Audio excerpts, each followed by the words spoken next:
નમસ્કાર તાલીમાર્થી મિત્રો. ઔદ્યોગિક તાલીમ સંસ્થા રાજકોટથી હું આશિષ ગોરવાડિયા, ઇન્સ્ટ્રક્ટર એમ્પ્લોયબિલિટી સ્કિલ્સ. આજના સેશનમાં આપ સૌનું હાર્દિક સ્વાગત કરું છું. મિત્રો, આજના સેશનમાં આપણે લોકો શીખી રહ્યા છીએ તમારા સેમેસ્ટર 1માં ટોપિક 2. ટોપિકનું ટાઇટલ છે ઇંગ્લિશ લિટરસી. ઇંગ્લિશ લિટરસી અંગ્રેજીમાં કહેવાય અંગ્રેજી સાક્ષરતા. Chapter number 7. ચેપ્ટર નંબર 7નું ટાઇટલ છે ફંક્શનલ ઇંગ્લિશ. ફંક્શનલ ઇંગ્લિશ, જેની અંદર ઇંગ્લિશ ગ્રામર આપણે લોકો શીખવાના છીએ. જે રોજબરોજ ઉપયોગમાં આવતા હોય એવા ગ્રામરના ટોપિક છે એ આપણે અહીંયા શીખવાના છીએ. એમાં પાર્ટ 1 આપણે સ્ટાર્ટ કરી રહ્યા છીએ, જેની અંદર આપણે કેપિટલ લેટર્સ એનો ઉપયોગ કેવી રીતે થાય એ સમજવાના છીએ. તો આવો મિત્રો શરૂ કરીએ. ઇંગ્લિશ એની અંદર કેપિટલ લેટર્સનો ઉપયોગ કેવી રીતે થશે. તો મિત્રો, ફંક્શનલ ઇંગ્લિશમાં પહેલો ટોપિક છે કેપિટલ લેટર્સ. આપ લોકો જાણો છો એ પ્રમાણે કે ઇંગ્લિશના જે આલ્ફાબેટ્સ છે એમાં બે પ્રકારના આલ્ફાબેટ, કેપિટલ અને સ્મોલ. તો તમારી સ્ક્રીન ઉપર તમને જે ચિત્ર દેખાઈ રહ્યું છે એના ઉપરથી તમે સમજી ગયા હશો કે કેપિટલ શું કહેવાય અને સ્મોલ શું કહેવાય. તો સ્મોલ લેટર્સ અને કેપિટલ લેટર્સ આવા બે પ્રકારના આલ્ફાબેટ્સ હોય છે. તો પ્રત્યેક નવા વાક્યની શરૂઆતનો પ્રથમ અક્ષર હંમેશા કેપિટલ અક્ષર કરવો જોઈએ. કેપિટલ લેટરનો ઉપયોગ કેવી રીતે કરવાનો? તો તમે જ્યારે નવું વાક્ય લખો તો નવા વાક્યનો પહેલો અક્ષર હંમેશા કેપિટલ લેટર હોવો જોઈએ. ઉદાહરણ તરીકે જોઈએ, ધ ડોગ ઇઝ બાર્કિંગ. તો વાક્યની શરૂઆત થઈ, એમાં પહેલો અક્ષર કયો છે? તો ટી. તો ટીને અહીંયા આપણે કેપિટલ કર્યો. કમ હિયર, વાક્યની શરૂઆત થઈ, એનો પહેલો અક્ષર કયો છે? તો સી. તો સીને આપણે અહીંયા કેપિટલ કર્યો. તો પ્રત્યેક નવા વાક્યની શરૂઆત કરો એનો પહેલો અક્ષર હંમેશા કેપિટલ હોવો જોઈએ. ત્યારબાદ હુંના અર્થમાં જ્યારે આઈનો ઉપયોગ થયો હોય, જ્યારે આઈ એટલે હું, આવો જ્યારે મતલબ વાપરવામાં આવ્યો હોય ત્યારે હંમેશા આઈ છે એ કેપિટલ આવશે. તો અંગ્રેજીમાં એક કહેવત છે, આઈ ઇઝ ઓલવેઝ કેપિટલ. આઈ હંમેશા કેપિટલમાં જ હોવો જોઈએ. તો એ વાક્યની વચ્ચે હોય તો પણ કેપિટલ હોય અને વાક્યની શરૂઆતમાં હોય ત્યારે પણ કેપિટલ. એટલે આઈ હું ના અર્થમાં વપરાતું હોય ત્યારે હંમેશા કેપિટલ હશે. ઉદાહરણ જોઈએ, આઈ એમ 8 years old. હું 8 વર્ષનો છું, અથવા તો મારી ઉંમર 8 વર્ષ છે. તો આઈ એટલે હું એવો અર્થ થયો, તો આઈ કેપિટલ આવ્યો. Mohan and I are good friends. તો તમે જોઈ શકો છો કે અહીંયા વાક્યની વચ્ચે આઈ આવ્યું, પણ આઈ નો મતલબ હું એવો થયો. તો મોહન અને હું સારા મિત્રો છીએ. તો વાક્યની વચ્ચે આવે તો પણ આઈ એટલે હું એવો મતલબ થતો હોય તો એ હંમેશા કેપિટલ જ લખવામાં આવશે. ત્યારબાદ નેક્સ્ટ જોઈએ, વ્યક્તિના નામનો પ્રથમ અક્ષર હંમેશા કેપિટલ લખાય. જ્યારે કોઈ પણ વ્યક્તિનું નામ તમે લખતા હોય, બરાબર, તો એ નામનો પહેલો અક્ષર હંમેશા કેપિટલ જ લખવામાં આવશે. ઉદાહરણ જોઈએ, ગીતા, રમણભાઈ, સચિન. તો આ દરેક વ્યક્તિના નામ છે, એનો પહેલો અક્ષર હંમેશા કેપિટલ જ આવે. આ વાક્યની શરૂઆતમાં હોય તો પણ કેપિટલ આવે અને વાક્યની વચ્ચે હોય તો પણ કેપિટલમાં જ લખવું પડે. ત્યારબાદ સ્થળના નામનો પ્રથમ અક્ષર હંમેશા કેપિટલ લખાય. કોઈ પણ સ્થળનું નામ તમે જ્યારે લખતા હોય તો એનો પહેલો અક્ષર પણ હંમેશા કેપિટલમાં જ લખાય.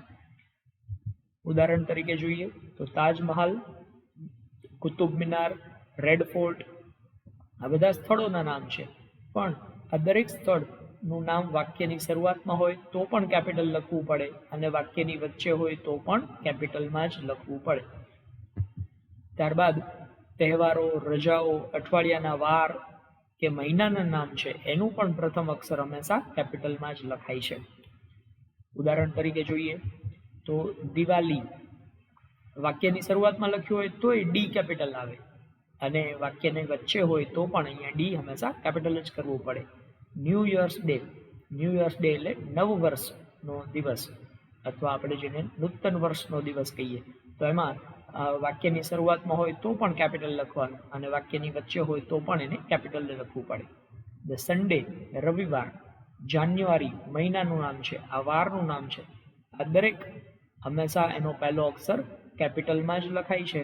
એ વાક્યની શરૂઆતમાં હોય તો પણ કેપિટલમાં લખાય અને વાક્યની વચ્ચે હોય તો પણ એનો પહેલો અક્ષર હંમેશા કેપિટલ જ લખવો જોઈએ.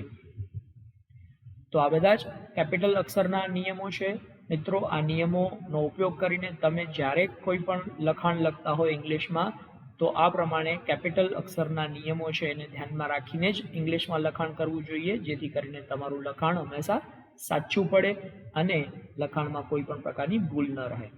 Thank you. નમસ્કાર તાલીમાર્થી મિત્રો. ઔદ્યોગિક તાલીમ સંસ્થા રાજકોટથી હું આશિષ ગોરવાડિયા, ઇન્સ્ટ્રક્ટર એમ્પ્લોયબિલિટી સ્કિલ્સ. આજના સેશનમાં આપ સૌનું હાર્દિક સ્વાગત કરું છું. મિત્રો, આજના સેશનમાં આપણે લોકો શીખી રહ્યા છીએ તમારા સેમેસ્ટર 1માં ટોપિક 2. ટોપિકનું ટાઇટલ છે ઇંગ્લિશ લિટરસી, ગુજરાતીમાં કહેવાય અંગ્રેજી સાક્ષરતા, જેનું ચેપ્ટર નંબર 7. ચેપ્ટરનું ટાઇટલ છે ફંક્શનલ ઇંગ્લિશ.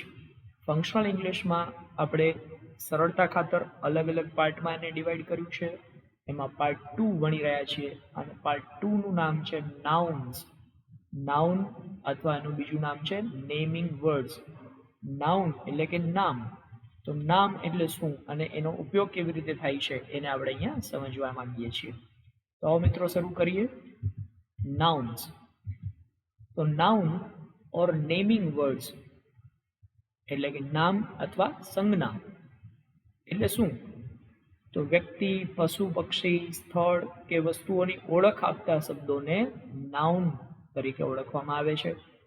કોઈ પણ વ્યક્તિ, કોઈ પશુ, પક્ષી, સ્થળ કે કોઈ વસ્તુ જેનાથી તમે એને ઓળખી શકો, બરાબર, એને નાઉન કહેવાય. નાઉન મુખ્યત્વે 2 પ્રકારના હોય છે. કોમન નાઉન્સ જેને કહેવાય સામાન્ય નામ, અને બીજું છે પ્રોપર નાઉન્સ જેને કહેવાય છે વિશેષ નામ. તો કોમન નાઉન અને પ્રોપર નાઉન આવા 2 પ્રકારના નામ હોઈ શકે. તો ચાલો નાઉનના આ બંને પ્રકાર છે એના વિશે આપણે વિગતે સમજ મેળવીએ. તો સૌથી પહેલા કોમન નાઉન્સ એટલે કે સામાન્ય નામ એના વિશેની વાત સમજીએ. કોમન નાઉન એટલે શું? તો વ્યક્તિ, પશુ, પક્ષી, સ્થળ કે વસ્તુઓની સામાન્ય ઓળખ આપતા શબ્દો એને કોમન નાઉન કહેવાય. બરોબર? કાં તો એ કોઈ વ્યક્તિનું હોઈ શકે, વ્યક્તિની ઓળખ આપતું હોય, પશુ અથવા પક્ષીની ઓળખ આપતું હોય, એને કોમન નાઉન તરીકે ઓળખવામાં આવે. તો કોમન નાઉન ફોર પીપલ એટલે લોકો માટેનું કોમન નાઉન શું હોઈ શકે? તો ઉદાહરણ તરીકે જોઈએ વ્યક્તિઓ માટે વપરાતા સામાન્ય નામ. દાખલા તરીકે કહીએ એક્ટર. તો એક્ટર એટલે કોણ? તો કોઈ પણ અભિનેતા એની અંદર આવી શકે. એમાં કોઈ સ્પેસિફિક નથી, કોઈ ચોક્કસ અભિનેતાની વાત નથી કરી. અહીંયા એવું નથી કહેવામાં આવ્યું કે અમિતાભ બચ્ચન. તો અમિતાભ બચ્ચન એમ કહેવામાં આવે તો એ પ્રોપર નાઉન થઈ ગયું, મતલબ એ કોઈ ચોક્કસ વ્યક્તિની વાત થાય છે. પણ અહીંયા એક્ટર એટલે અભિનેતા. તો અભિનેતા કોઈ પણ હોઈ શકે, અમિતાભ બચ્ચન એ હોઈ શકે અને અભિષેક બચ્ચન પણ હોઈ શકે. તો ટૂંકમાં એક્ટર એ સામાન્ય નામ છે એટલે કે કોમન નાઉન છે. ત્યાર પછી બેબી. બેબી એટલે બાળક. તો નાનું બાળક છે એ કોઈ પણ હોઈ શકે, એ બોય પણ હોઈ શકે અને ગર્લ પણ હોઈ શકે. તો એ કોમન નાઉન કહેવાય. ત્યારબાદ કુક. કુક એટલે રસોઈયો. તો રસોઈયો એટલે કોણ, કયો રસોઈયો એનું ચોક્કસ નથી. તો એ કોઈ પણ રસોઈયો હોઈ શકે, એટલા માટે એ કોમન નાઉન છે. ત્યારબાદ સિંગર. સિંગર એટલે ગાયક. તો ગાયક છે એ મેલ પણ હોઈ શકે અને ફિમેલ પણ હોઈ શકે. અહીંયા સ્પેસિફિક નથી કહેવામાં આવ્યું. જો સ્પેસિફિક કહેવામાં આવે કે સિંગર શ્રેયા ઘોષાલ એવું કહેવામાં આવે તો એ પ્રોપર નાઉન થઈ ગયું. પણ અહીંયા સિંગર એ કોમન નાઉન છે. ત્યારબાદ કોમન નાઉન ફોર એનિમલ્સ મતલબ પશુ પક્ષીઓ માટે વપરાતા સામાન્ય નામ. તો કેટ એટલે બિલાડી. તો બિલાડી એ કોઈ પણ હોઈ શકે, કાળી બિલાડી હોઈ શકે અને સફેદ બિલાડી પણ હોઈ શકે. પણ કેટ અહીંયા ચોક્કસ નથી, એ બિલાડીની સમગ્ર જાતિ માટે વપરાયું છે. ડોગ એટલે કૂતરો. તો સમગ્ર જાતિ માટે વપરાયેલું છે. ડક બતક. વેલ વેલ માછલી. તો આ બધા પશુ પક્ષીઓ માટેના કોમન નાઉન છે. ત્યારબાદ કોમન નાઉન ફોર પ્લેસીસ એટલે સ્થળો માટે વપરાતા સામાન્ય નામ. શોપ એટલે દુકાન. હવે કઈ દુકાન? તો કરિયાણાની દુકાન એમ કહેવામાં આવે તો એ પ્રોપર નાઉન થઈ ગયું. પણ અહીંયા શોપ એટલે દુકાન, એ કઈ દુકાન એ અહીંયા કહેવામાં નથી આવ્યું, તો એને કહેવાય કોમન નાઉન. ત્યારબાદ પાર્ક. પાર્ક એટલે બગીચો. હવે એમ કહેવામાં આવે કે રેસકોર્સ પાર્ક, તો એ પ્રોપર નાઉન થઈ ગયું. પણ ખાલી એમ કીધું છે કે પાર્ક, એટલે એ કયું પાર્ક હોઈ શકે? તો એ કોઈ પણ પાર્ક. તો મતલબ જ્યાં ચોક્કસ નથી કહેવામાં આવ્યું એટલા માટે એને કહેવાય કોમન નાઉન. ત્યારબાદ એરપોર્ટ, માઉન્ટેન, આ બધા સ્થળના નામ છે જે કોમન નાઉન તરીકે વપરાયા છે. ત્યારબાદ કોમન નાઉન ફોર થિંગ્સ, વસ્તુઓ માટે કોમન નાઉન હોઈ શકે. દાખલા તરીકે બેગ એટલે થેલી, બોક્સ ખોખું બોક્સ, બ્રેડ ચેર એટલે ખુરશી. તો આ બધા વસ્તુઓ માટે વપરાયેલા કોમન નાઉન છે. હવે આપણે વાત કરીએ છીએ પ્રોપર નાઉન્સ. પ્રોપર નાઉન એટલે શું? તો કે જ્યારે કોઈ ચોક્કસ વ્યક્તિ, ચોક્કસ વસ્તુ કે ચોક્કસ સ્થળનો ઉલ્લેખ કરવામાં આવે તો એને કહેવાય પ્રોપર નાઉન. પ્રોપર નાઉન એટલે વિશેષ નામ. તો વિશેષ વ્યક્તિ, સ્થળ કે વસ્તુના નામને પ્રોપર નાઉન કહેવાય છે. પ્રોપર નાઉનના સ્પેલિંગનું પ્રથમ અક્ષર હંમેશા કેપિટલ કરવામાં આવે છે. તો આવો જોઈએ પ્રોપર નાઉનના ઉદાહરણો. તો દાખલા તરીકે તમારું પોતાનું નામ, તમારા કુટુંબીજનોનું નામ, તમારા દોસ્તો કે તમારા પરિચિતોનું નામ છે, આ બધા જ પ્રોપર નાઉન કહેવાય. ઉદાહરણ તરીકે જોઈએ તો સ્મિત, પરેશ, મીના, મિસ્ટર જોશી, આ દરેક પ્રોપર નાઉન છે જેમાં દરેકનો પહેલો અક્ષર હંમેશા કેપિટલ આવે છે. તો આમ વ્યક્તિનું પોતાનું નામ કે પરિચિતોનું કે દોસ્તોનું નામ છે એ પ્રોપર નાઉન કહેવાય. પશુ પક્ષીઓના નામ એ કોમન નાઉન છે, પણ જો પાલતુ પશુ કે પાલતુ પક્ષીનું નામ પાડવામાં આવ્યું હોય તો એ પ્રોપર નાઉન બની જાય. ઉદાહરણ તરીકે પાળેલા કૂતરાનું નામ, હવે કૂતરો ડોગ એમ કહીએ તો એ કોમન નાઉન છે, પણ ડોગનું નામ તમે આપ્યું હોય ટોમી અથવા મોતી, તો ટોમી એટલે કયો? તો કે જે સ્પેસિફિક કૂતરાનું તમે ઉલ્લેખ કરી રહ્યા છો એની જ વાત થઈ, તો એ પ્રોપર નાઉન થઈ ગયું અહીંયા. એવી રીતે પાળેલા પોપટનું નામ છે, માનો કે મીઠું એવું નામ રાખ્યું હોય, તો પેરોટ એ કોમન નાઉન છે, પણ એ પેરોટમાં કયો પેરોટ? તો કે મીઠું નામનો જે પેરોટ છે, તો એ શું થઈ ગયું? તો એને પ્રોપર નાઉન તરીકે ઓળખવામાં આવશે. ત્યારબાદ દેશો અને દેશના રહેવાસીઓના નામ છે એ પણ પ્રોપર નાઉન કહેવાય. દાખલા તરીકે ઇન્ડિયા, એના ઉપરથી ઇન્ડિયન્સ, તો આમ દેશના રહેવાસીઓ. અમેરિકા, એના ઉપરથી પેલું અમેરિકન્સ. જાપાન ઉપરથી જાપાનીઝ, તો આમ દેશના જે રહેવાસીઓના નામ અહીંયા બન્યા એ એનું પ્રોપર નાઉન સૂચવે છે. પહાડો, સમુદ્રો, નદીઓ કે તળાવના નામ એ પણ પ્રોપર નાઉન હોઈ શકે.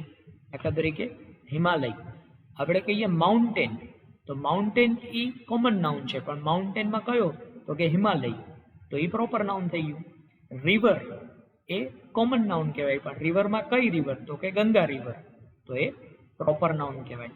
અરેબિયન સી, આપણે કહીએ ઓશન એટલે સમુદ્ર, પણ કયો સમુદ્ર? તો કે અરેબિયન સી, તો અરેબિયન સી એ પ્રોપર નાઉન થઈ ગયું કહેવાય. વુલર લેક, વુલર સરોવર, તો સરોવર એવું ખાલી કહેવામાં આવે તો એ કોમન નાઉન છે, પણ એમાં કયું સરોવર? તો કે વુલર નામનું સરોવર, તો એ પ્રોપર નાઉન બની ગયું કહેવાય. આ ઉપરાંત તહેવારો, રજાઓ કે વિશેષ દિવસના નામ, અઠવાડિયાના કે વારના નામ અને મહિનાના નામ એ પણ પ્રોપર નાઉન હોઈ શકે. દાખલા તરીકે દિવાળી, ક્રિસમસ, હિન્દી દિવસ, વર્લ્ડ લિટરસી ડે, મંડે, ડિસેમ્બર, આ બધા ચોક્કસ દિવસનો ઉલ્લેખ કરે છે. જે ચોક્કસ દિવસનો ઉલ્લેખ કરતા હોય એને આપણે પ્રોપર નાઉન તરીકે ઓળખીએ. તો આ પ્રોપર નાઉન અને કોમન નાઉન, આનો આપણે અભ્યાસ કર્યો. આશા રાખું છું આપ બરાબર રીતે સમજી ગયા હશો. વિડીયોને 3 થી 4 વખત નિરાતે જોશો તો તમને એનો ખૂબ જ સરળતાથી ખ્યાલ આવી જશે. Thank you.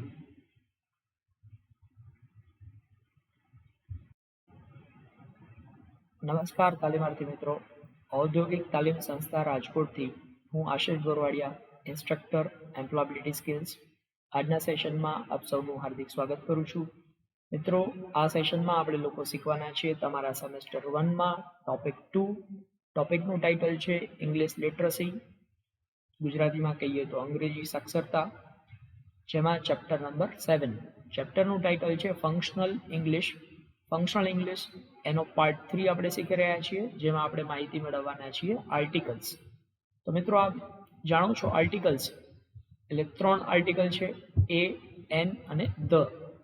તો આર્ટિકલ એ, એન અને ધ એના વિશેની સમજૂતી આપણે અહીંયા મેળવવાના છીએ. તો સૌથી પહેલા આર્ટિકલ્સ, જેને ગુજરાતીમાં કહેવાય ઉપપદ. તો આર્ટિકલ એ ટૂંકાક્ષરી શબ્દો છે જે નામ કે નામ શબ્દ સમૂહની આગળ મૂકવામાં આવે છે.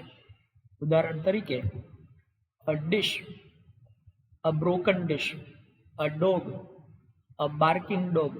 તો અહીંયા તમે જોઈ શકો છો કે ડિશ એની આગળ આર્ટિકલ એ લગાડવામાં આવ્યો, બ્રોકન ડિશ એની આગળ આર્ટિકલ એ લગાડવામાં આવ્યો. આમ કોઈ પણ નામ છે કે નામના શબ્દ સમૂહ છે એની આગળ આ આર્ટિકલ લગાડવામાં આવતો હોય છે. તો અંગ્રેજી ભાષામાં કુલ 3 આર્ટિકલ છે, આર્ટિકલ એ, એન અને આર્ટિકલ ધી. આમ 3 પ્રકારના આર્ટિકલ છે. હવે આપણે આ ત્રણેય આર્ટિકલનો ઉપયોગ કેવી રીતે થાય એની વિગતે સમજૂતી મેળવીએ.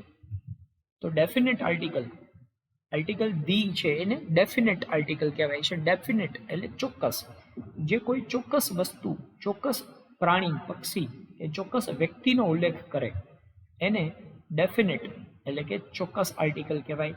તો તમે અહીંયા ચાર્ટ ઉપરથી પણ જોઈ શકો છો, આર્ટિકલ ધી છે એ ડેફિનેટ આર્ટિકલ છે અને ઇનડેફિનેટ આર્ટિકલ એ અને એન છે જે અચોક્કસ છે. મતલબ એ કોઈ ચોક્કસ વ્યક્તિ કે વસ્તુનો ઉલ્લેખ નથી કરતા, જ્યારે આર્ટિકલ ધી છે એ ચોકસાઈપૂર્વક કોઈ વ્યક્તિ કે વસ્તુનો ઉલ્લેખ કરે છે. તો આર્ટિકલ ધી ડેફિનેટ આર્ટિકલ એટલે કે નિશ્ચિત ઉપપદ કહેવામાં આવે છે, કારણ કે તે કોઈ નિશ્ચિત અથવા કોઈ સચોટ વસ્તુનો નિર્દેશ કરે છે. દાખલા તરીકે એમ કહીએ કે the first day of school, શાળાનો પ્રથમ દિવસ. તો પ્રથમ દિવસ એ ચોક્કસ જ હોય, એક જ હોય, એમાં કોઈ અલગ અલગ પ્રકારના દિવસ ન આવી શકે. તો ફર્સ્ટ ડે ઓફ સ્કૂલ, તો અહીંયા ચોકસાઈથી ઉલ્લેખ થયો છે એટલા માટે એને આર્ટિકલ ધી લગાડવામાં આવશે. ત્યારબાદ બીજું ઉદાહરણ જોઈએ, the table in the classroom. ક્લાસરૂમમાંનું ટેબલ, તો એક ક્લાસરૂમમાંનું ટેબલ છે એ ચોકસાઈપૂર્વક નિર્દેશ થયો, અહીંયા એ એક જ ટેબલની વાત છે. તો જ્યાં ચોકસાઈ દર્શાવવામાં આવતી હોય, સચોટતાથી જેનો ઉલ્લેખ કરવાનો હોય, નિશ્ચિત વસ્તુનો ઉલ્લેખ કરવાનો હોય, ત્યારે આર્ટિકલ ધી નો ઉપયોગ થશે. The boy who stood first, જેનો પહેલો નંબર આવ્યો એ છોકરો. તો પહેલો નંબર આવ્યો એ છોકરો એક જ છે, એ નિશ્ચિત છે. તો નિશ્ચિતતા દર્શાવવા માટે આર્ટિકલ ધી નો ઉપયોગ થયો અહીંયા. ત્યારબાદ ઇનડેફિનેટ આર્ટિકલ એ અને એન. આર્ટિકલ એ અને ઇન છે એ ઇનડેફિનેટ છે એટલે કે અનિશ્ચિત ઉપપદ છે એ અને એન.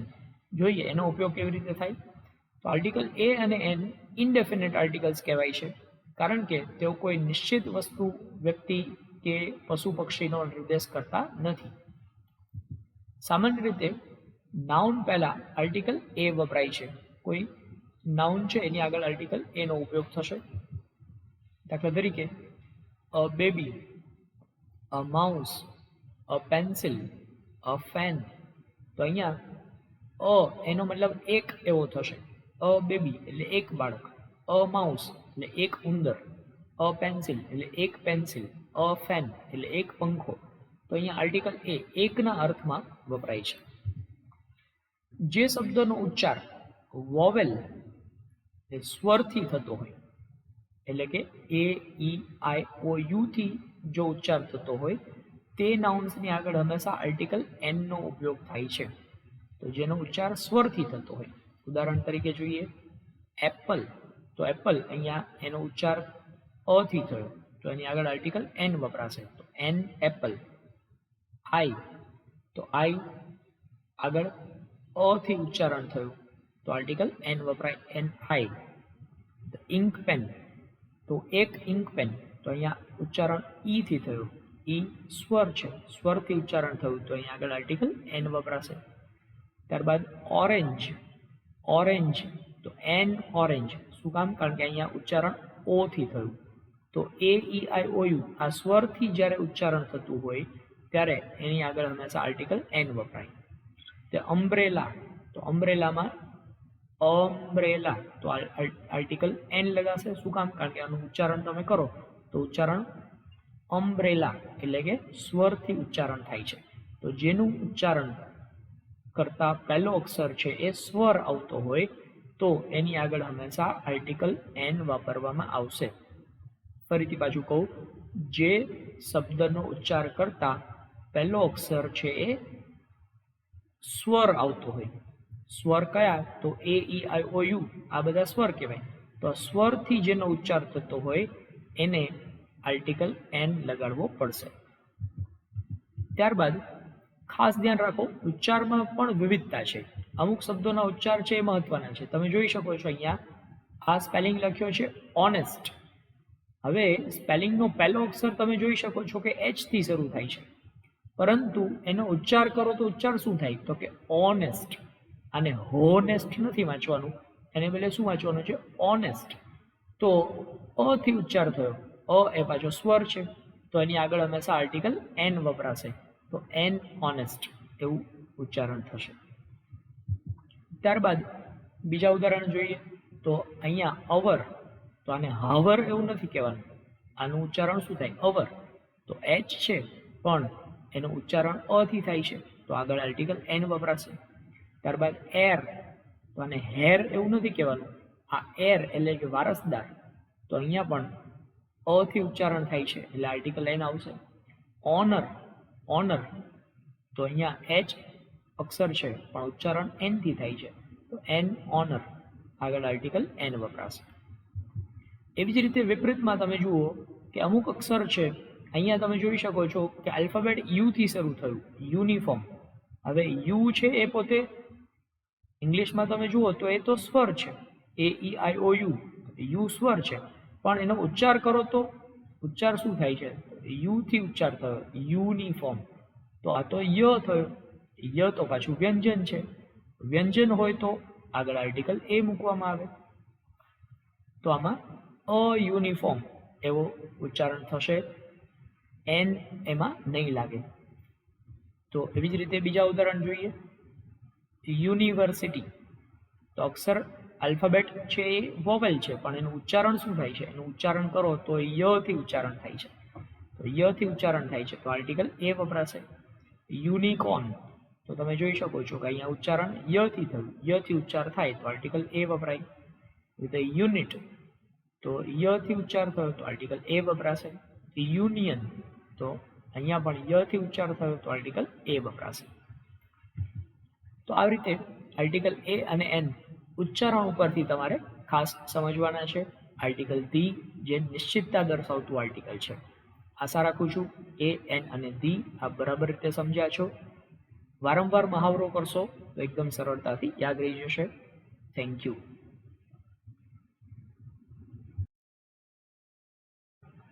નમસ્કાર તાલીમાર્થી મિત્રો. ઔદ્યોગિક તાલીમ સંસ્થા રાજકોટથી હું આશિષ ગોરવાડિયા, ઇન્સ્ટ્રક્ટર એમ્પ્લોયબિલિટી સ્કિલ્સ. આજના સેશનમાં આપ સૌનું હાર્દિક સ્વાગત કરું છું. મિત્રો, આજના સેશનમાં આપણે લોકો શીખવાના છીએ તમારા સેમેસ્ટર 1માં ટોપિક 2. ટોપિકનું ટાઇટલ છે ઇંગ્લિશ લિટરસી, જેમાં ચેપ્ટર નંબર 7. ચેપ્ટર નંબર 7નું ટાઇટલ છે ફંક્શનલ ઇંગ્લિશ. ફંક્શનલ ઇંગ્લિશ એનો પાર્ટ 4, અને પાર્ટ 4માં આપણે લોકો શીખવાના છીએ how to make plural. Plural એટલે થાય બહુવચન. તો કોઈ પણ એક વચન છે એનું બહુવચનમાં રૂપાંતર કેવી રીતે કરવું એ આપણે લોકો અહીંયા શીખવાના છીએ. તો આવો મિત્રો, બહુવચનમાં રૂપાંતર કરવા માટેના અલગ અલગ નિયમો સમજીએ. તો પ્લુરલ નાઉન્સ. જો આપણે 2 કે તેથી વધારે વ્યક્તિઓ, વસ્તુઓ, પશુ પંખીઓ કે સ્થળોનો ઉલ્લેખ કરતા હોય ત્યારે પ્લુરલ નાઉન્સનો ઉપયોગ કરવામાં આવે છે. જ્યારે એક વ્યક્તિ, એક વસ્તુ, એક પશુ કે એક પંખીનો ઉપયોગ કરતા હોય તો એને કહેવાય સિંગ્યુલર. સિંગ્યુલર એટલે એક વચન. સિંગ્યુલર એટલે એક વચન, પણ એનું આપણે બહુવચન કરવું છે, એક કરતાં વધારે ઉલ્લેખ કરવો હોય ત્યારે, તો એને પ્લુરલ કહેવાય. તો પ્લુરલ નાઉનનો ઉપયોગ ત્યારે કરવો પડશે. ઉદાહરણ તરીકે ડિશિસ. એક ડિશ હોય તો આપણે એને ડિશ કહીએ, પણ એક કરતાં વધારે છે તો ડિશિસ. બોયઝ, સિટીઝ, કાઉઝ, તો એક કરતાં વધારે હોય ત્યારે આપણે એનો હંમેશા પ્લુરલ એટલે કે બહુવચનમાં ઉલ્લેખ કરતા હોઈએ છીએ. તો આ પ્લુરલ નાઉન કેવી રીતે બની શકશે? તો એના માટેના અલગ અલગ નિયમો છે. ચાલો આપણે એ નિયમો તપાસીએ. તો સામાન્ય રીતે કોઈ પણ એક વચનના નાઉનની પાછળ એસ લગાડવામાં આવે તો એનું નામ છે એ બહુવચન બની જતું હોય છે. કોઈ પણ નામની પાછળ એસ લગાડો. ઉદાહરણ જોઈએ. ગર્લ, એક છોકરી છે તો ગર્લ, પણ એક કરતાં વધારે હોય તો ગર્લ્સ, તો પાછળ એસ લગાડી દીધો. અ ડોગ, બહુવચન કરીએ તો ડોગ્સ, તો પાછળ એસ લગાડીને એનું બહુવચન થયું. અ પેન, તો વધારે પેન હોય તો પેન્સ, તો એસ લગાડીને બહુવચન થયું. હોસ્પિટલ તો હોસ્પિટલ્સ, તો બહુવચન કરવા માટે માત્ર તમે જ્યારે એસ લગાડો છો તો એનું બહુવચન બની જાય છે. ત્યારબાદ અમુક અક્ષર એવા હોય, અમુક સ્પેલિંગ એવા હોય કે જેની પાછળ એસ આવતો હોય, ડબલ એસ આવતો હોય, એસ એચ આવતો હોય, સી એચ, એક્સ કે ઓ આવતો હોય. જે નાઉનના છેલ્લા અક્ષરો આમાંથી કોઈ પણ હોય તો એવા સંજોગોમાં એની પાછળ ઈએસ લગાડવાથી એનું બહુવચન થશે. તો અહીંયા ખાલી આપણે એસ લગાડતા હતા, પરંતુ જો કોઈ નાઉનના છેલ્લા અક્ષરોમાં આમાંથી કંઈ પણ આવતું હોય, S, double S, S H, C H, x કે ઓ માંથી કોઈ પણ આવતું હોય તો એની પાછળ આપણે ઈએસ લગાડીએ તો બહુવચન થશે. ઉદાહરણ તરીકે જોઈએ અ ક્લાસ, તો તમે જોઈ શકો છો અહીંયા પાછળ ડબલ એસ આવ્યા, તો એનું બહુવચન કરવા માટે શું કરવું પડશે તો કે ઈએસ લગાડવાનું, તો ક્લાસીસ. અ ડિશ, છેલ્લા અક્ષરો કયા આવ્યા, એસ એચ, એસ એચ છે, તો એનું બહુવચન કરવા માટે શું કરવું પડશે, ડિશીઝ, ઈએસ લગાડવું પડશે. રીતે બેન્ચ, છેલ્લા અક્ષરો સી એચ, તો સી એચ હોય તો ઈએસ લગાડવું પડશે, બેન્ચીસ. અ બોક્સ, છેલ્લો અક્ષર એક્સ છે, છેલ્લો અક્ષર એક્સ હોય તો ઈએસ લગાડવું પડશે, બોક્સીસ. હીરો, તો છેલ્લો અક્ષર છે ઓ, બરાબર, ઓ હોય તો છેલ્લે શું લગાડવું પડશે, ઈએસ, હીરોઝ. તો આમ આમાંથી કોઈ પણ અક્ષર છેલ્લે આવતા હોય તો પાછળ ઈએસ લગાડીને બહુવચન બનશે. ત્યારબાદ જે નામના અંતે વાય આવતો હોય અને તેની પહેલા કોન્સોનન્ટ હોય, કોન્સોનન્ટ એટલે વ્યંજન હોય, તો વાય કાઢી એની જગ્યાએ આઈ અને ઈએસ લગાડવાનું. છેલ્લો અક્ષર વાય હોય તો વાય કાઢી એની જગ્યાએ શું લગાડવાનું, આઈ અને ઈએસ, તો આઈ અને ઈએસ લગાડશો તો એનું બહુવચન બનશે. ઉદાહરણ જોઈએ અ બેબી, તો છેલ્લો અક્ષર કયો છે, વાય, એની આગળ શું છે, બી, બી એટલે કોન્સોનન્ટ એટલે કે વ્યંજન છે, તો શું કરવાનું, તો વાય કાઢી નાખવાનું, એની જગ્યાએ આઈ અને ઈએસ લગાડવાનું, તો બેબીઝ. ત્યારબાદ સિટી, તો છેલ્લો અક્ષર વાય છે, વાય કાઢીને શું લગાડવાનું, આઈ અને ઈએસ, સિટીઝ. ફ્લાય, છેલ્લો અક્ષર વાય, વાય કાઢીને I ES, flies. Story, stories. તો આવી રીતે બહુવચન બનશે.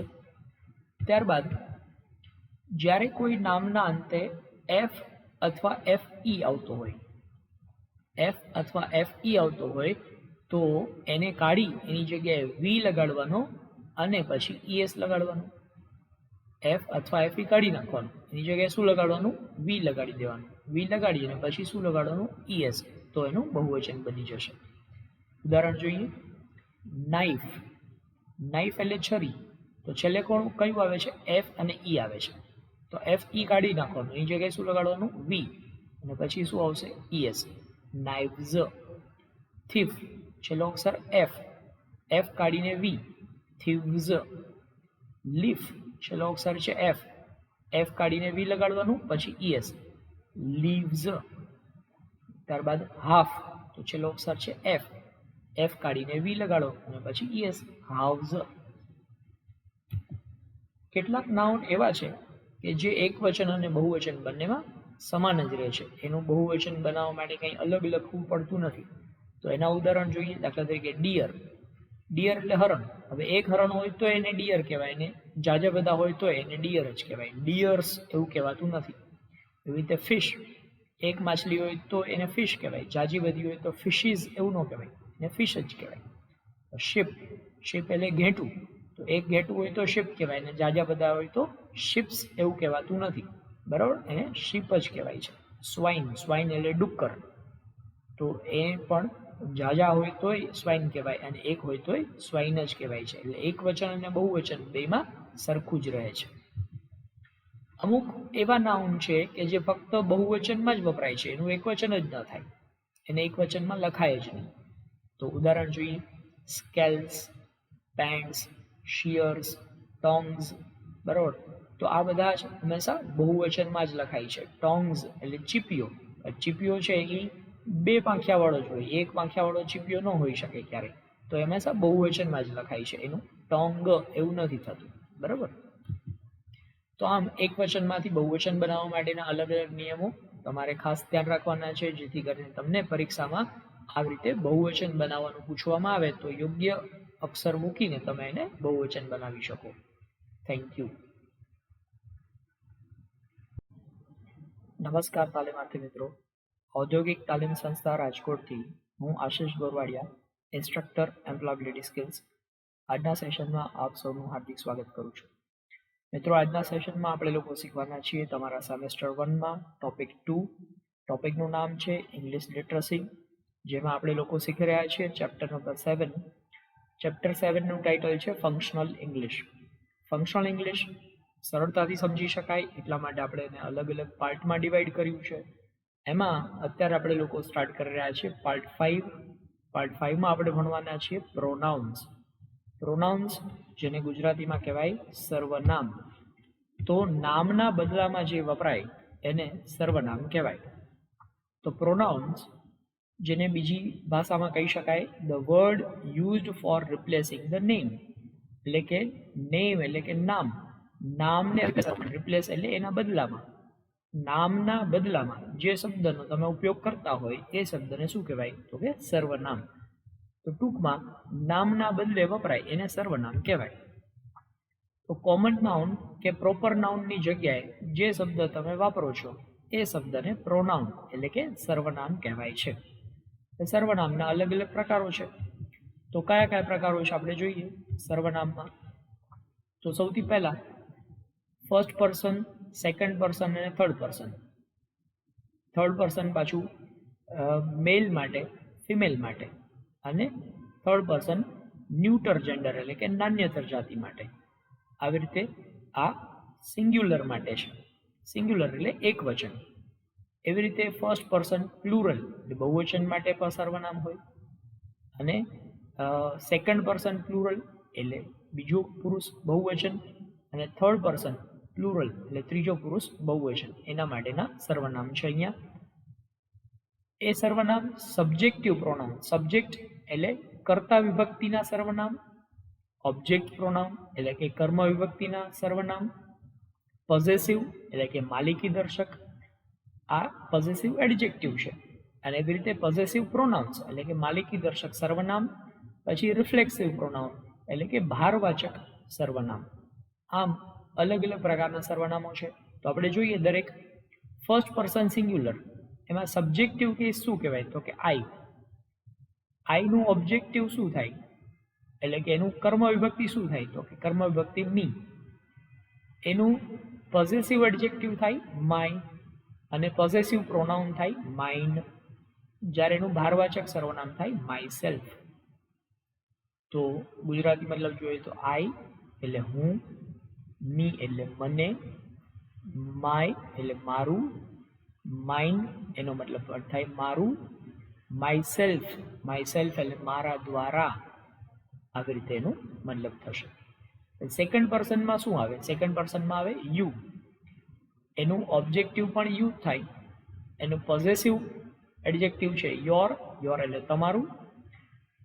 પછી પોઝેસિવ પ્રોનાઉન છે યોર્સ, એનો મતલબ પણ થાય તમારું.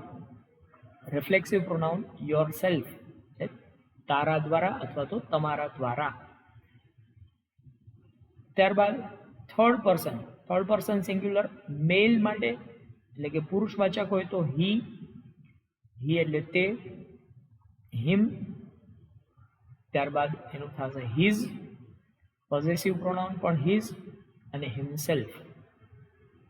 ફિમેલ માટે એટલે કે સ્ત્રીવાચક તો શી, એનું ઓબ્જેક્ટિવ કેસ થાય હર, એનું પોઝેસિવ એડજેક્ટિવ થાય હર. પોઝેસિવ પ્રોનાઉન શું થાય? તો પોઝેસિવ પ્રોનાઉન થાય હર્સ, અને રિફ્લેક્સિવ પ્રોનાઉન થાય હર સેલ્ફ. થર્ડ પર્સન થાય ઇટ, એનું ઓબ્જેક્ટિવ ઇટ જ થાય, એનું પોઝેસિવ ઇટ્સ થશે, પોઝેસિવ પ્રોનાઉન ઇટ્સ થાય, રિફ્લેક્સિવ થાય ઇટ્સ સેલ્ફ. એ રીતે ફર્સ્ટ પર્સન પ્લુરલ એટલે કે પહેલો પુરુષ બહુવચન, બહુવચનમાં સબ્જેક્ટિવ કેસ છે વી, વી એટલે અમે. ત્યારબાદ ઓબ્જેક્ટિવ છે અસ, એનું પોઝેસિવ પ્રોનાઉન થાય છે અવર, પોઝેસિવ એડજેક્ટિવ થાય અવર્સ અને રિફ્લેક્સિવ થાય અવર સેલ્વ્સ. ત્યારબાદ સેકન્ડ પર્સન પ્લુરલ એટલે કે બીજો પુરુષ બહુવચન યુ, એનો ઓબ્જેક્ટિવ કેસ યુ થાય, પોઝેસિવ કેસ એનું થશે યોર, પોઝેસિવ પ્રોનાઉન થાય યોર્સ અને રિફ્લેક્સિવ થાય યોર સેલ્વ્સ. એવી જ રીતે થર્ડ પર્સન પ્લુરલ હોય તો એમાં ઉપયોગ થશે દે, જેનો ઓબ્જેક્ટિવ કેસ થાય ધેમ. ત્યારબાદ એનું પોઝેસિવ એડજેક્ટિવ છે ધેર, પોઝેસિવ પ્રોનાઉન છે ધેર્સ અને એનું રિફ્લેક્સિવ પ્રોનાઉન થાય ધેમસેલ્વ્સ. તો આમ આ બધા જ અલગ અલગ પ્રોનાઉન્સ છે, સર્વનામ છે, જે નામના બદલામાં ઉપયોગ થતા હોય છે. હવે ઇન્ટ્રોગેટિવ પ્રોનાઉન. ઇન્ટ્રોગેટિવ પ્રોનાઉન એટલે પ્રશ્નવાચક સર્વનામ. પ્રશ્નવાચક સર્વનામ જે પ્રશ્ન પૂછવા માટે ઉપયોગમાં લેવાતા શબ્દો છે એને આપણે કહીએ પ્રશ્નવાચક સર્વનામ. તો એ કયા કયા હોઈ શકે? હુ, હુમ, હુઝ, વોટ અને વિચ. આ બધા ઇન્ટ્રોગેટિવ પ્રોનાઉન છે. ઉદાહરણ તરીકે જોઈએ તો who is your English teacher, તમારા અંગ્રેજી શિક્ષક કોણ છે? તો અહીંયા હુ એટલે કોણ, પ્રશ્ન પૂછવા માટે ઉપયોગ થયો. ત્યારબાદ હુમ યુ આર ટોકિંગ ટુ, તમે કોની સાથે વાત કરી રહ્યા છો? તો હુમ એટલે કોનું અથવા કોની, એવો પ્રશ્ન પૂછવા માટે હુમનો ઉપયોગ થયો. ત્યારબાદ હુઝ ઇઝ ધીસ પેન, તો હુઝ એટલે કોનું, અહીંયા માલિકી દર્શાવવા માટે, તો એના માટે આ હુઝ એ પ્રશ્ન પૂછવા માટે ઉપયોગ થાય છે. ત્યારબાદ what, what are you looking for, તો વોટ એટલે શું, તમે શું શોધી રહ્યા છો? તો વોટ એનો પ્રશ્ન પૂછવા માટે ઉપયોગ થયો. Which of this books is yours, આ પુસ્તકોમાંથી કયું પુસ્તક તમારું છે? તો વિચ એટલે કયું, આવો પ્રશ્ન પૂછવા માટે એનો ઉપયોગ થશે. ત્યારબાદ છે ડેમોન્સ્ટ્રેટિવ પ્રોનાઉન્સ.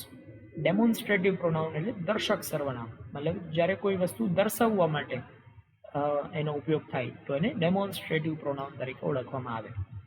તો કોઈ બાબત દર્શાવવા માટે કે કંઈક દેખાડવા માટે જે શબ્દનો ઉપયોગ થાય છે તેને ડેમોન્સ્ટ્રેટિવ પ્રોનાઉન કહેવાય છે. નજીકની વસ્તુ હોય કે વ્યક્તિ હોય તો એને દર્શાવવા માટે ધીસ, THIS, ધીસનો ઉપયોગ થાય છે.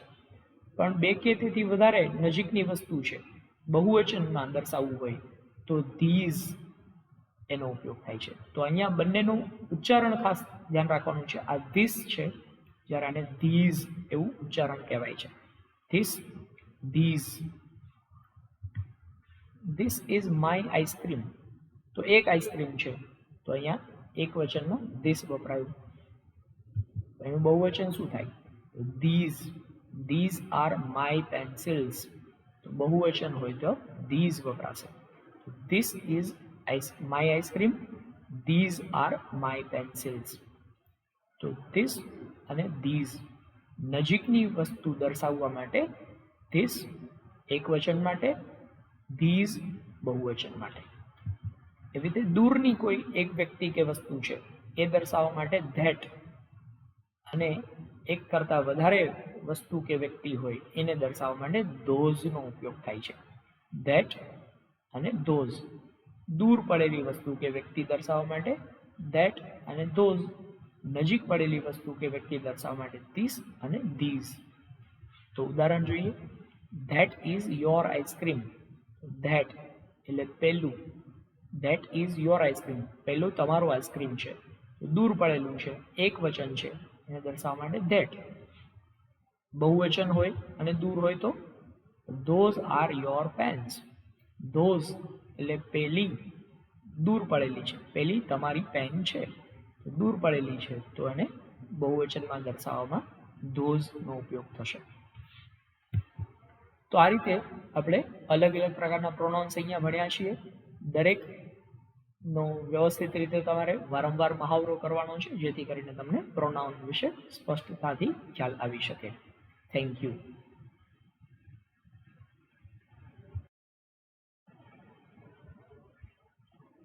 નમસ્કાર તાલીમાર્થી મિત્રો, ઔદ્યોગિક તાલીમ સંસ્થા રાજકોટથી હું Ashish ગોરવાડિયા, instructor employability skills.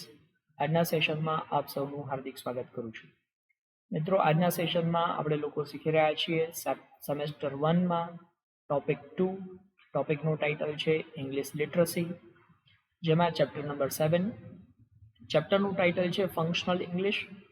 Functional ઇંગ્લિશમાં પાર્ટ 6, જેમાં આપણે લોકો આજે ભણવાના છીએ વર્બ્સ, જેને એક્શન વર્ડ્સ તરીકે ઓળખવામાં આવે છે. વર્બનું ગુજરાતી થાય છે ક્રિયાપદ. તો આવો મિત્રો સમજીએ ક્રિયાપદ એટલે શું અને એનો ઉપયોગ કેવી રીતે થાય.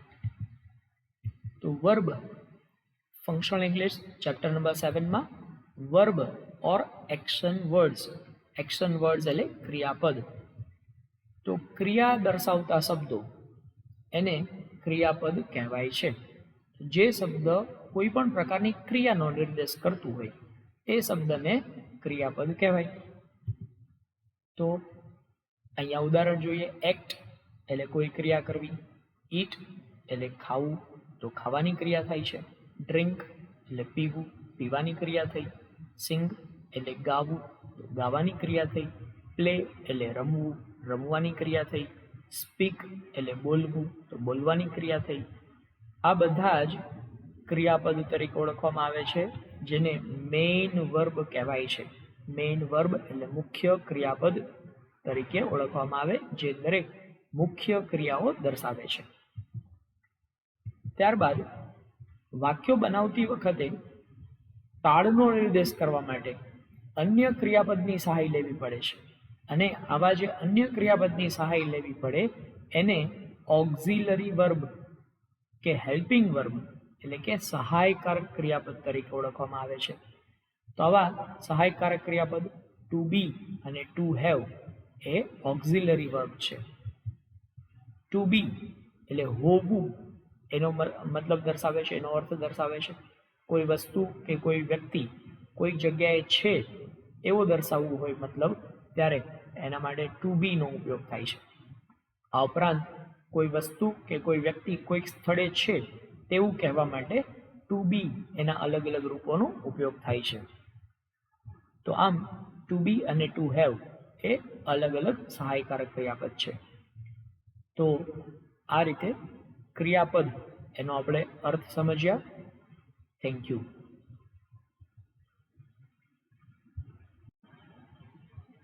નમસ્કાર તાલીમાર્થી મિત્રો, ઔદ્યોગિક તાલીમ સંસ્થા રાજકોટથી હું આશિષ ગોરવાડિયા, ઇન્સ્ટ્રક્ટર એમ્પ્લોયબિલિટી સ્કિલ્સ. આજના સેશનમાં આપ સૌનું હાર્દિક સ્વાગત કરું છું. મિત્રો, આપણે લોકો શીખી રહ્યા છીએ તમારા સેમેસ્ટર 1માં ટોપિક 2. ટોપિકનું ટાઇટલ છે ઇંગ્લિશ લિટરસી, જેમાં ચેપ્ટર નંબર 7. ચેપ્ટર નંબર 7 જેનું ટાઇટલ છે ફંક્શનલ ઇંગ્લિશ, એમાં પાર્ટ 7, જેમાં આપણે લોકો શીખી રહ્યા છીએ કન્સ્ટ્રક્શન ઓફ સિમ્પલ સેન્ટેન્સીસ, મતલબ સાદું વાક્ય કેવી રીતે બનાવવું. તો વાક્ય રચના આપણે અહીંયા શીખવાની શરૂઆત કરી રહ્યા છીએ.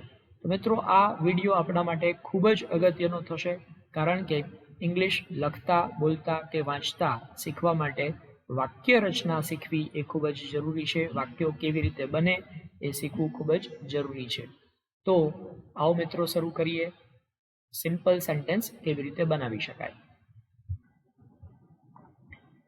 તો સિમ્પલ સેન્ટેન્સ કેવી રીતે બનાવી શકાય એનો મહાવરો આપણે આ લેસનમાં કરવાનો છે. તો સાદા વાક્યોની રચના એટલે કે કન્સ્ટ્રક્શન ઓફ સિમ્પલ સેન્ટેન્સ, એમાં આપણે ટુ બી એનાથી બનતા જે અલગ અલગ વાક્યો છે એના વિશે અભ્યાસ કરવાના છે. ટુ બી જેનો મતલબ થાય છે હોવું.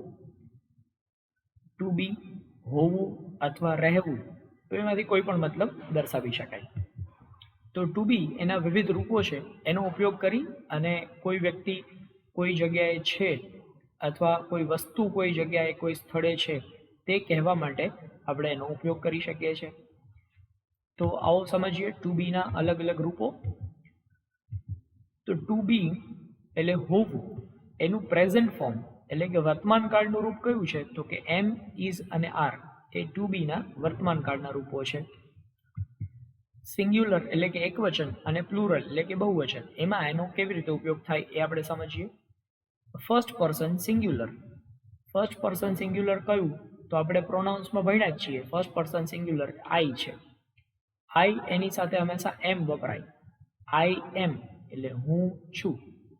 હવે એનું વાક્ય બનાવીએ તો આઈ એમ રમેશ, હું રમેશ છું. પ્લુરલ, પ્લુરલમાં આવે વી. વી એની સાથે હંમેશા આર વપરાય. વી આર એટલે અમે છીએ. વાક્ય બનાવીએ તો વી આર ફ્રેન્ડ્સ, અમે મિત્રો છીએ. સેકન્ડ પર્સનમાં જોઈએ તો સેકન્ડ પર્સનમાં યુ આવે. સિંગ્યુલર એટલે કે એકવચન યુ. યુની સાથે હંમેશા શું વપરાય? તો આર વપરાય. યુ આર એટલે છો. એનું વાક્ય બનાવીએ તો યુ આર અ ડોક્ટર, તમે ડોક્ટર છો. એકવચન, એક વ્યક્તિ હોય ત્યારે. પણ જાજા વ્યક્તિ હોય તો યુ એનું બહુવચન છે એ યુ જ થાય છે. એની સાથે પણ આર જ વપરાય. યુ આર એટલે તમે છો. યુ આર ફાર્મર્સ, તમે ખેડૂતો છો. થર્ડ પર્સન, થર્ડ પર્સનમાં હી, શી અને ઇટ ત્રણ આવે છે એકવચનમાં. તો હી એની સાથે હંમેશા ઇઝ વપરાય. હી ઇઝ એટલે તે છે. એનું વાક્ય બનાવીએ તો હી ઇઝ મિસ્ટર શાહ, તે શ્રી શાહ છે. શી, શી એની સાથે ઇઝ વપરાય. શી ઇઝ એટલે તેણી છે. શી ઇઝ માય સિસ્ટર, તેણી મારી બહેન છે. તો શી સાથે હંમેશા ઇઝ વપરાય. પછી નાન્યતર જાતિ માટે ઇટ વપરાય છે. ઇટ એની સાથે ઇઝ વપરાય. ઇટ ઇઝ એટલે તે છે. ઉદાહરણ જોઈએ. ઇટ ઇઝ માય ડોગ, તે મારો કૂતરો છે. હવે થર્ડ પર્સન એટલે કે ત્રીજો પુરુષ, એનું બહુવચન શું થાય? ત્રીજા પુરુષનું બહુવચન થાય ધે. ધે સાથે હંમેશા આર વપરાય. ધે આર એટલે તેઓ છે. ઉદાહરણ જોઈએ તો ધે આર એક્ટર્સ, તેઓ અભિનેતાઓ છે. તો આમ ટુ બીના વર્તમાન કાળના રૂપો આપણે જોયા, એમ, ઇઝ અને આર. તો આ રીતે તમે પણ તમારી રીતે વાક્ય બનાવી શકો છો વર્તમાન કાળના. હવે આપણે વાત કરીએ ટુ બીના ભૂતકાળના રૂપો. ટુ બીના ભૂતકાળના રૂપો કયા છે? વોઝ અને વેર. તો વોઝ અને વેરનો ઉપયોગ કરીને કેવી રીતે વાક્ય બની શકે એ આપણે જોઈએ. સિંગ્યુલર, એકવચન અને પ્લુરલ એટલે બહુવચનમાં. ફર્સ્ટ પર્સન સિંગ્યુલર આપ જાણો છો એ પ્રમાણે આઈ. આઈ સાથે હંમેશા વોઝ વપરાશે. આઈ વોઝ એટલે હું હતો. વાક્ય બનાવીએ તો આઈ વોઝ ટાયર્ડ, હું થાકેલો હતો. ટાયર્ડ એટલે થાકેલું હોવું. તો આઈ વોઝ એટલે હું હતો. આઈ વોઝ ટાયર્ડ એટલે હું થાકેલો હતો. બહુવચન જોઈએ તો વી. વી સાથે શું વપરાય? વેર. વી વેર એટલે અમે હતા. એનું વાક્ય બનાવીએ વી વેર ટાયર્ડ, અમે થાકેલા હતા. સેકન્ડ પર્સન, સેકન્ડ પર્સનમાં આવશે યુ. યુ સાથે હંમેશા વેર વપરાય. યુ વેર એટલે તમે હતા. યુ વેર ટાયર્ડ, તમે થાકેલા હતા. એનું બહુવચન હંમેશા યુ થાય. યુ એની સાથે વેર વપરાય. યુ વેર એટલે તમે હતા. યુ વેર ટાયર્ડ, તમે થાકેલા હતા. ત્યારબાદ થર્ડ પર્સન, થર્ડ પર્સનમાં હી, શી અને ઇટ. તો હી પુરુષ માટે વપરાય છે. હી વોઝ એટલે તે હતો. હી વોઝ ટાયર્ડ, તે થાકેલો હતો. શી સાથે વોઝ વપરાય. શી એટલે તેણી. શી વોઝ એટલે તેણી હતી. શી વોઝ ટાયર્ડ, તેણી થાકેલી હતી. ઇટ સાથે હંમેશા વોઝ વપરાય. ઇટ વોઝ એટલે તે હતો.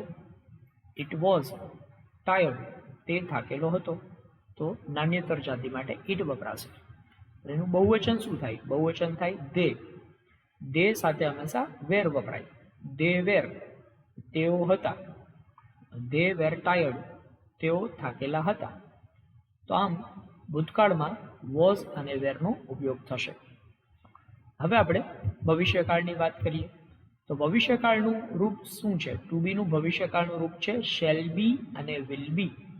મિત્રો યાદ રાખો, આઈ અને વી એની સાથે શેલ બી વપરાય છે. અને બાકીના બધા સાથે વિલ બી વપરાય છે. આ જૂનો નિયમ છે, પણ આધુનિક ઇંગ્લિશમાં દરેક જગ્યાએ તમે વિલ બીનો ઉપયોગ કરો તો એ સ્વીકાર્ય છે. દરેક જગ્યાએ વિલ બી ઉપયોગ કરી શકાય. આઈ અને વી સાથે પણ વિલ બીનો ઉપયોગ જ કરી શકાય. તો સિંગ્યુલર અને પ્લુરલ માટે આપણે સમજીએ. અહીંયા જૂના ઇંગ્લિશ પ્રમાણે જ મેં દર્શાવ્યું છે, પણ તમે વિલ બી લખો તો પણ ખોટું ન પડે. આઈ શેલ બી એટલે હું હોઈશ. ભવિષ્યમાં કોઈ જગ્યાએ હોવાની ક્રિયા કે કોઈ વસ્તુ કે વ્યક્તિ હોવાની વાત દર્શાવવી હોય તો એમાં શેલ બીનો ઉપયોગ થશે અથવા તો વિલ બીનો ઉપયોગ થશે. તો આઈ શેલ બી એટલે હું હોઈશ. વાક્ય બનાવીએ તો આઈ શેલ બી બિઝી, હું વ્યસ્ત હોઈશ. એનું બહુવચન શું થાય? બહુવચન થાય વી.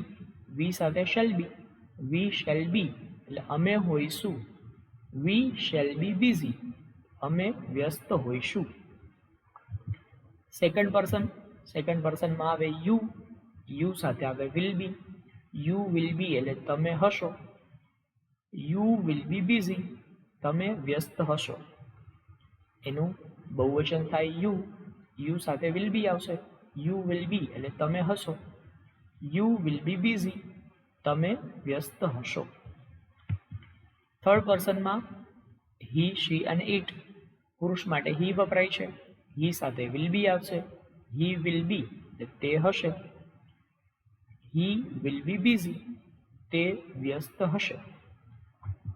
શી સાથે હંમેશા વિલ બી વપરાય. શી વિલ બી એટલે તેણી હશે. પણ એનું વાક્ય બનાવીએ તો શી વિલ બી બિઝી, તેણી વ્યસ્ત હશે. તે રીતે નાન્યતર જાતિ માટે ઈટ વપરાય છે. ઈટ સાથે will be. It will be એટલે તે હશે. ઈટ વિલ બી બિઝી, તે વ્યસ્ત હશે. એવી રીતે બહુવચન કરીએ તો બહુવચન સાથે હંમેશા ધે વપરાય. ધે સાથે will be. They will be એટલે તેઓ હશે. ધે વિલ બી બિઝી, તેઓ વ્યસ્ત હશે. તો આમ ભવિષ્યકાળના રૂપો છે શેલ બી અને વિલ બી. ભવિષ્યમાં કોઈ વસ્તુ હશે કે કોઈ વ્યક્તિ હશે એવું દર્શાવવું હોય તો એના માટે શેલ બી અથવા વિલ બીનો ઉપયોગ થશે. હવે આપણે હેવના રૂપો તપાસીએ. To have. ટુ હેવનો મતલબ થાય છે પાસે હોવું. દાખલા તરીકે આપણે કહીએ કે મારી પાસે એક બોલપેન છે તો પાસે હોવું એવો મતલબ થયો. તો પાસે હોવું એવો મતલબ દર્શાવવો હોય ત્યારે એના માટે ટુ હેવના રૂપોનો ઉપયોગ થાય છે. અને ટુ હેવ એમાં પ્રેઝન્ટ ફોર્મ એટલે કે વર્તમાન કાળમાં હેવ અને હેઝનો ઉપયોગ થાય છે. તો ચાલો એનો ઉપયોગ પણ આપણે શીખી લઈએ. સિંગ્યુલર અને પ્લુરલ. સિંગ્યુલરમાં ફર્સ્ટ પર્સન આઈ. આઈ સાથે હંમેશા હેવ આવશે. તો આઈ હેવ એનો મતલબ શું થાય? તો કે મારી પાસે છે. વાક્યમાં ઉપયોગ કરીએ તો આઈ હેવ અ કાર, મારી પાસે કાર છે. પ્લુરલ બહુવચનમાં વી. વી સાથે હંમેશા હેવ આવે. We have. વી હેવ એટલે અમારી પાસે છે. વી હેવ અ કાર, અમારી પાસે કાર છે.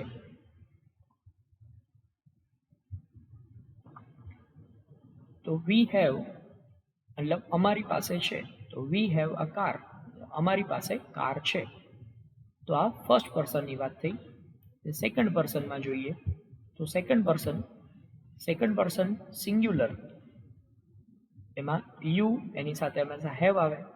યુ હેવ એટલે તમારી પાસે છે.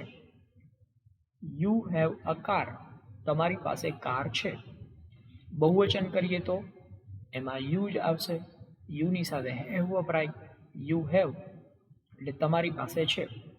યુ હેવ અ કાર, તમારી પાસે કાર છે. થર્ડ પર્સન હી, સી અને ઇટ. He has. હી સાથે હંમેશા હેઝ વપરાય. હી હેઝ એટલે તેની પાસે છે. ઉદાહરણ જોઈએ તો હી હેઝ અ કાર, તેની પાસે કાર છે. એવી રીતે શી હેઝ. શી હેઝ એટલે તેણી પાસે છે. તો શી હેઝ અ કાર, તેણી પાસે કાર છે. એવી રીતે ઇટ સાથે જોઈએ તો ઇટ હેઝ. ઇટ નાન્યતર જાતિ માટે વપરાય છે. ઇટ હેઝ એટલે તેની પાસે છે. It has a long tail, તેને લાંબી પૂંછડી છે. બરોબર. તો અહીંયા હી, શી અને ઇટ સાથે હેઝ વપરાશે. પણ બહુવચન છે એ થાય ધે, અને ધે સાથે હંમેશા હેવ વપરાય. ધે હેવ એટલે તેઓ પાસે છે. ધે હેવ અ કાર, તેઓ પાસે કાર છે. તો આ રીતે હી શી ઇટ એની સાથે હેઝ વપરાય અને બાકીના બધા સાથે હેવ વપરાશે. આ ટુ હેવના વર્તમાનકાળના રૂપો થયા. હવે આપણે ટુ હેવનું ભૂતકાળનું રૂપ તપાસીએ. ટુ હેવનું ભૂતકાળનું રૂપ છે હેડ. અહીંયા એક જ રૂપ હેડ થાય છે, એટલે સિંગ્યુલર અને પ્લુરલ બધામાં હેડનો જ ઉપયોગ થશે. તો આવો તપાસીએ હેડનો ઉપયોગ કરીને વાક્ય કેવી રીતે બની શકે. ફર્સ્ટ પર્સન સિંગ્યુલર, આઈ સાથે હેડ, આઈ હેડ એટલે મારી પાસે હતી. ઉદાહરણ જોઈએ, આઈ હેડ અ કાર, મારી પાસે કાર હતી. તો પાસે હતું, ભૂતકાળમાં હતું એવું દર્શાવવું હોય તો એના માટે હેડનો ઉપયોગ થશે. એવી રીતે બહુવચનમાં વી હેડ એટલે અમારી પાસે હતી. વી હેડ અ કાર, અમારી પાસે કાર હતી. સેકન્ડ પર્સનમાં યુ સાથે હેડ આવે. યુ હેડ એટલે તમારી પાસે હતી. યુ હેડ અ કાર, તમારી પાસે કાર હતી. એનું બહુવચન કરીએ તો યુની સાથે હેડ જ વપરાશે. યુ હેડ અ કાર, તમારી પાસે કાર હતી. ત્યારબાદ થર્ડ પર્સનમાં હીની સાથે હેડ વપરાય. હી હેડ એટલે તેની પાસે હતી. હી હેડ અ કાર, તેની પાસે કાર હતી. શી સાથે હેડ વપરાય. શી હેડ એટલે તેણી પાસે હતી. તો શી હેડ અ કાર, તેણી પાસે કાર હતી. એવી જ રીતે ઇટ સાથે હંમેશા હેડ વપરાશે. ઇટ હેડ એટલે તેની પાસે હતી. It head a long tail, તેને લાંબી પૂંછડી હતી. એ રીતે એનું બહુવચન કરીએ તો ધે આવે. ધે સાથે હેડ વપરાય. ધે હેડ એટલે તેઓ પાસે હતી. ધે હેડ અ કાર, તેઓ પાસે કાર હતી. તો આમ ભૂતકાળમાં પાસે હતું એવું દર્શાવવા માટે હેડનો ઉપયોગ થશે. હવે આપણે વાત કરીએ છીએ ભવિષ્યકાળ. ટુ હેવનું ભવિષ્યકાળનું રૂપ એટલે કે ફ્યુચર ફોર્મ. ફ્યુચર ફોર્મમાં શું વપરાશે? શેલ હેવ અને વિલ હેવ. મિત્રો આપણે વાત કરીએ પ્રમાણે આઈ અને વી સાથે શેલ હેવ વપરાય, બાકી બધા સાથે વિલ હેવ વપરાય. પણ મોડર્ન ઇંગ્લિશમાં તમે દરેક જગ્યાએ વિલ હેવનો ઉપયોગ કરો તો એ સાચું જ પડશે. બરાબર, શેલ હેવ ન વાપરો, એની જગ્યાએ તમે વિલ હેવનો ઉપયોગ કરશો તો એ પણ સાચું જ છે. તો મિત્રો સમજીએ. First person singular, I shall have. I સાથે shall have. I shall have એટલે મારી પાસે હશે. ભવિષ્યમાં તમારી પાસે કોઈ વસ્તુ હશે એવું દર્શાવવું હોય તો એના માટે shall have. I shall have a car, મારી પાસે કાર હશે. એવી રીતે બહુવચનમાં આવશે વી સાથે shall have. We shall have એટલે અમારી પાસે હશે. We shall have a car, અમારી પાસે કાર હશે. સેકન્ડ પર્સનમાં જોઈએ તો યુ આવશે. યુ સાથે will have. You will have એટલે તમારી પાસે હશે. You will have a car, તમારી પાસે કાર હશે. એવી રીતે બહુવચનમાં પણ યુ જ આવશે. યુ વિલ હેવ, તમારી પાસે હશે. You will have a car, તમારી પાસે કાર હશે. એવી રીતે થર્ડ પર્સનની વાત કરીએ તો થર્ડ પર્સનમાં હી, શી અને ઇટ. હી સાથે હંમેશા વિલ હેવ આવે. હી વિલ હેવ, તેની પાસે હશે. ઉદાહરણમાં જોઈએ તો he will have a car, તેની પાસે કાર હશે. શી સાથે વિલ હેવ આવશે. શી વિલ હેવ એટલે તેણી પાસે હશે. She will have a car, તેની પાસે કાર હશે. એવી રીતે ઇટ સાથે હંમેશા વિલ હેવ આવે. ઇટ વિલ હેવ એટલે તેની પાસે હશે. તો એનું ઉદાહરણ જોઈએ. It will have a long tail, તેને લાંબી પૂંછડી હશે. તો ભવિષ્યમાં હશે એવું દર્શાવવા માટે અહીંયા વિલ હેવનો ઉપયોગ થયો. એનું બહુવચનનું રૂપ શું થાય? બહુવચનમાં આવે ધે. ધે સાથે હંમેશા વિલ હેવ આવશે. Will have, they will have એટલે તેઓ પાસે હશે. તેઓ પાસે હશે. ઉદાહરણ જોઈએ તો they will have a car, તેઓ પાસે કાર હશે. તો આમ ભવિષ્યમાં કોઈ વસ્તુ આપણી પાસે હશે એવું દર્શાવવું હોય ત્યારે શેલ હેવ અને વિલ હેવમાંથી ઉપયોગ કરી શકાય છે. તો આમ આપણે ટુ બી અને ટુ હેવ એના અલગ અલગ રૂપોનો ઉપયોગ કરી અને આમ સાદું વાક્ય બનાવી શકીએ. Thank you.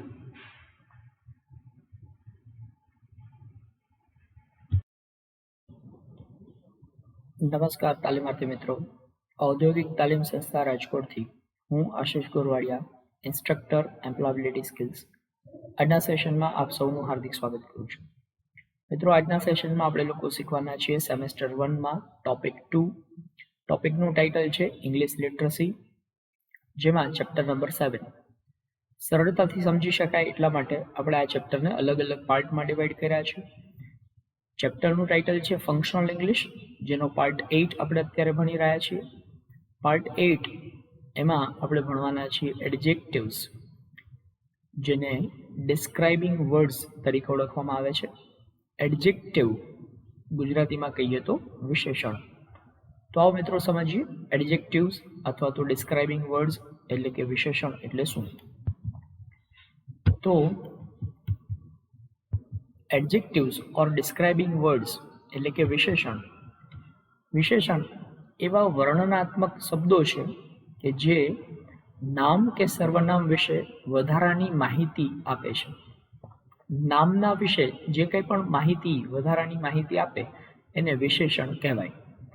આપણે એમ કહીએ કે આ છોકરો છે, તો એમાં છોકરો એ નાઉન થયું. પણ હવે હું એ વાક્યને એમ કહું કે આ હોશિયાર છોકરો છે, તો હોશિયાર એ નામના અર્થમાં વધારો કરે છે, નામની વધારાની માહિતી આપે છે. છોકરો છે પણ કેવો છે, તો કે હોશિયાર. તો હોશિયાર શબ્દ જે છે એ વિશેષણ તરીકે અહીંયા ઉપયોગ થયો છે એમ કહી શકાય. તો વાક્યમાં સામાન્ય રીતે જે નાઉન માટે વપરાયા હોય તે નાઉનની આગળ મૂકવામાં આવે છે. છતાં ઘણી વખત એવું બનતું હોય કે કોઈ વિશેષણ છે એ નામની પછી પણ મૂકવામાં આવતું હોય છે, એટલે કે વાક્યના અંતિમ ભાગમાં પણ મૂકવામાં આવતું હોય છે. તો ઘણી વખત એડજેક્ટિવ છે એ વાક્યમાં અંતિમ ભાગમાં પણ મૂકવામાં આવતા હોય છે. તો આપણે સમજીએ કેવી રીતે એડજેક્ટિવ વર્ક કરે. દાખલા તરીકે અહીંયા આપ્યું છે this is a nice book. તો બુક એ નાઉન છે. નાઉનના અર્થમાં જે વધારો કરે એ વર્ડ છે નાઇસ. તો this is a nice book. આ સુંદર ચોપડી છે અથવા સારી ચોપડી છે. તો ચોપડી છે પણ કેવી છે, તો કે સારી. તો અહીંયા નાઉનની આગળ અહીંયા એડજેક્ટિવનો ઉપયોગ થયો. એવી રીતે હવે આ વાક્યને આમ પણ લખી શકાય, ધીસ બુક ઇઝ નાઇસ. આ ચોપડી સરસ છે. તો અહીંયા બુક છે એની પાછળ અહીંયા એડજેક્ટિવ તરીકે નાઇસ વર્ડનો ઉપયોગ કરવામાં આવ્યો. તો આવી રીતે એડજેક્ટિવ છે એ વાક્યની શરૂઆતમાં એટલે કે નાઉનની આગળ પણ મૂકી શકાય અથવા તો વાક્યના અંતિમ ભાગમાં પણ એડજેક્ટિવ મૂકવામાં આવતો હોય છે. It is an expensive dress. તે મોંઘો ડ્રેસ છે. તો ડ્રેસ છે પણ કેવો છે, તો કે મોંઘો. તો મોંઘો શબ્દ છે જે એક્સપેન્સિવ એ એડજેક્ટિવ તરીકે ઉપયોગ થયો. હવે એને વાક્યની અંતે પણ મૂકી શકાય. જુઓ, ધીસ ડ્રેસ ઇઝ એક્સપેન્સિવ. આ ડ્રેસ મોંઘો છે. તો અહીંયા એક્સપેન્સિવ વર્ડ છે વાક્યની અંતમાં એડજેક્ટિવ તરીકે ઉપયોગ કરવામાં આવ્યો છે. હવે એડજેક્ટિવના જે અલગ અલગ પ્રકારો છે એમાં પહેલું એડજેક્ટિવ છે એ કુલ 5 પ્રકારો. એમાં પોઝેસિવ એડજેક્ટિવ. પોઝેસિવ એડજેક્ટિવ એટલે શું, તો પોઝેસિવ એડજેક્ટિવ એનો ઉપયોગ નાઉન કે પ્રોનાઉન સાથે વપરાયા હોય તે કોની માલિકીના છે તે દર્શાવવા માટે પોઝેસિવ એડજેક્ટિવનો ઉપયોગ થાય છે. My, our, your, his, her, its અને ધેર આ બધા પોઝેસિવ એડજેક્ટિવના ઉદાહરણ છે.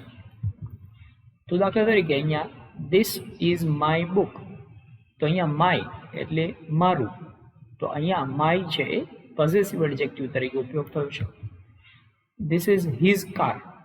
આ તેની કાર છે. તો તેની એટલે માલિકી દર્શાવવા માટે અહીંયા પોઝેસિવ એડજેક્ટિવનો ઉપયોગ થયો. ઇટ ઇઝ યોર ડ્રેસ, તે તારો ડ્રેસ છે. તો યોર એટલે તારું અથવા તમારું, તો અહીંયા માલિકી દર્શાવવા માટે પોસેસિવ એડજેક્ટિવનો ઉપયોગ થયો. ત્યારબાદ નેક્સ્ટ છે descriptive adjective.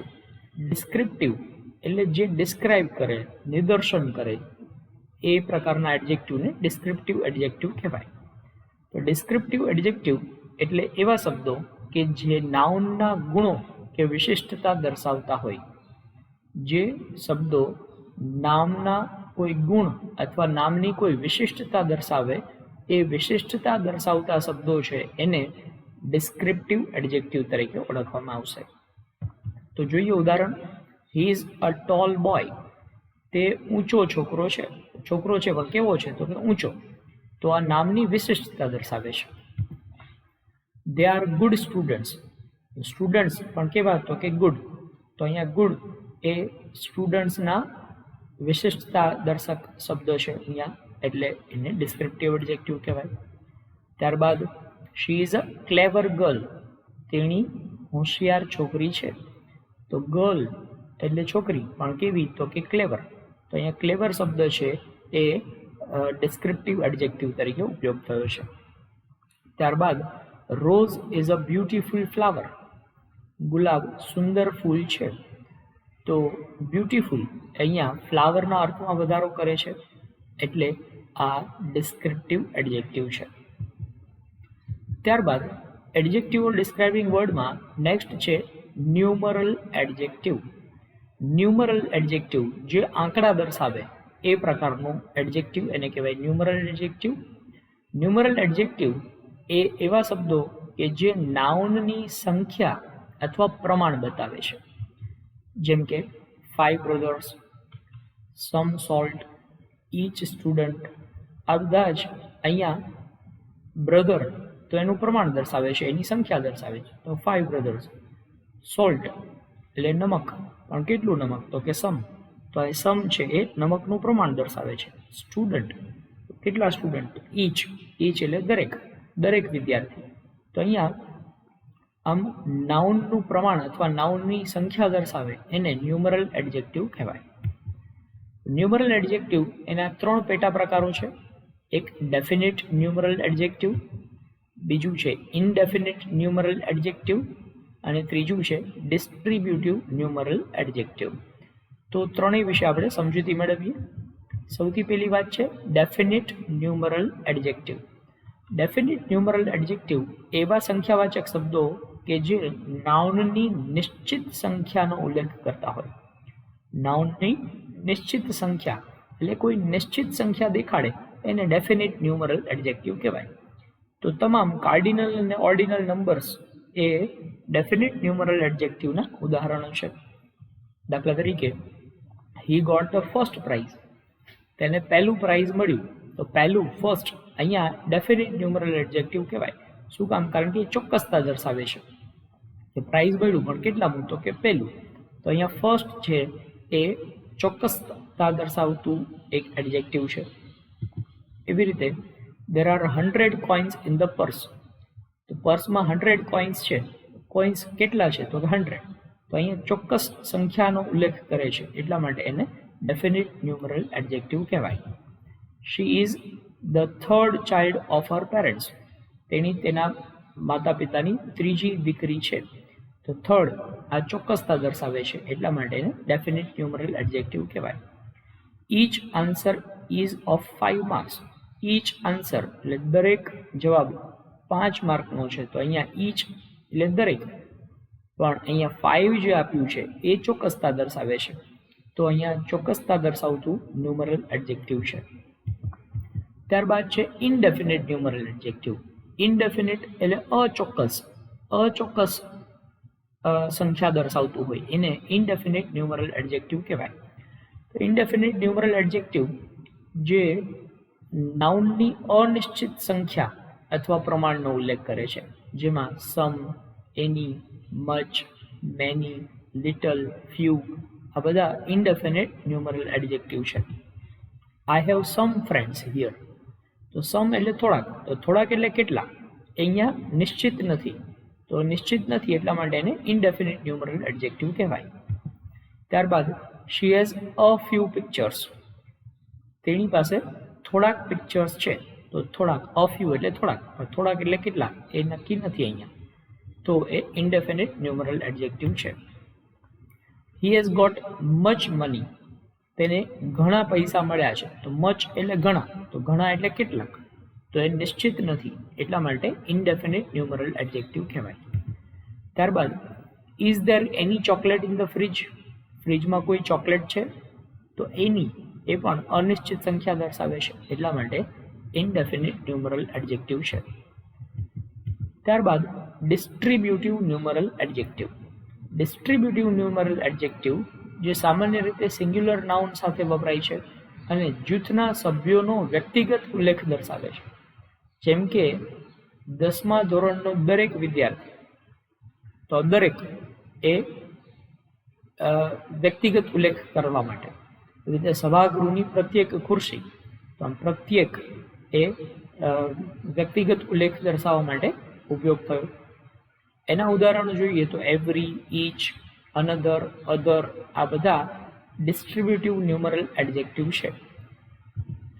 Inch student is intelligent, તો ઈચ સ્ટુડન્ટ દરેક વિદ્યાર્થી હોશિયાર છે. તો દરેક વિદ્યાર્થી હોશિયાર અથવા બુદ્ધિશાળી છે. તો અહીંયા ઈચ એ પ્રત્યેક અથવા દરેક એવો શબ્દ દર્શાવવા માટે વપરાયો છે. એવી રીતે distribute this cake 1 to each, આ કેક દરેકને એક એક આપો. તો ઈચ એટલે દરેક, આમ પ્રત્યેક એવા સંદર્ભમાં ડિસ્ટ્રીબ્યુટિવ ન્યુમરલ એડજેક્ટિવનો ઉપયોગ થયો. He goes to library every day, તો એવરી ડે અહીંયા એવરી એ ડિસ્ટ્રીબ્યુટિવ ન્યુમરલ એડજેક્ટિવ તરીકે વપરાયું છે. They speak to another person, another અહીંયા અન્ય એવા સંદર્ભમાં ડિસ્ટ્રીબ્યુટિવ ન્યુમરલ એડજેક્ટિવનો ઉપયોગ થયો. ત્યારબાદ ડેમોન્સ્ટ્રેટિવ એડજેક્ટિવ. ડેમોન્સ્ટ્રેટિવ એટલે જે દર્શાવે, નિર્દેશ કરે એવા પ્રકારના એડજેક્ટિવ, એને ડેમોન્સ્ટ્રેટિવ એડજેક્ટિવ કહેવાય.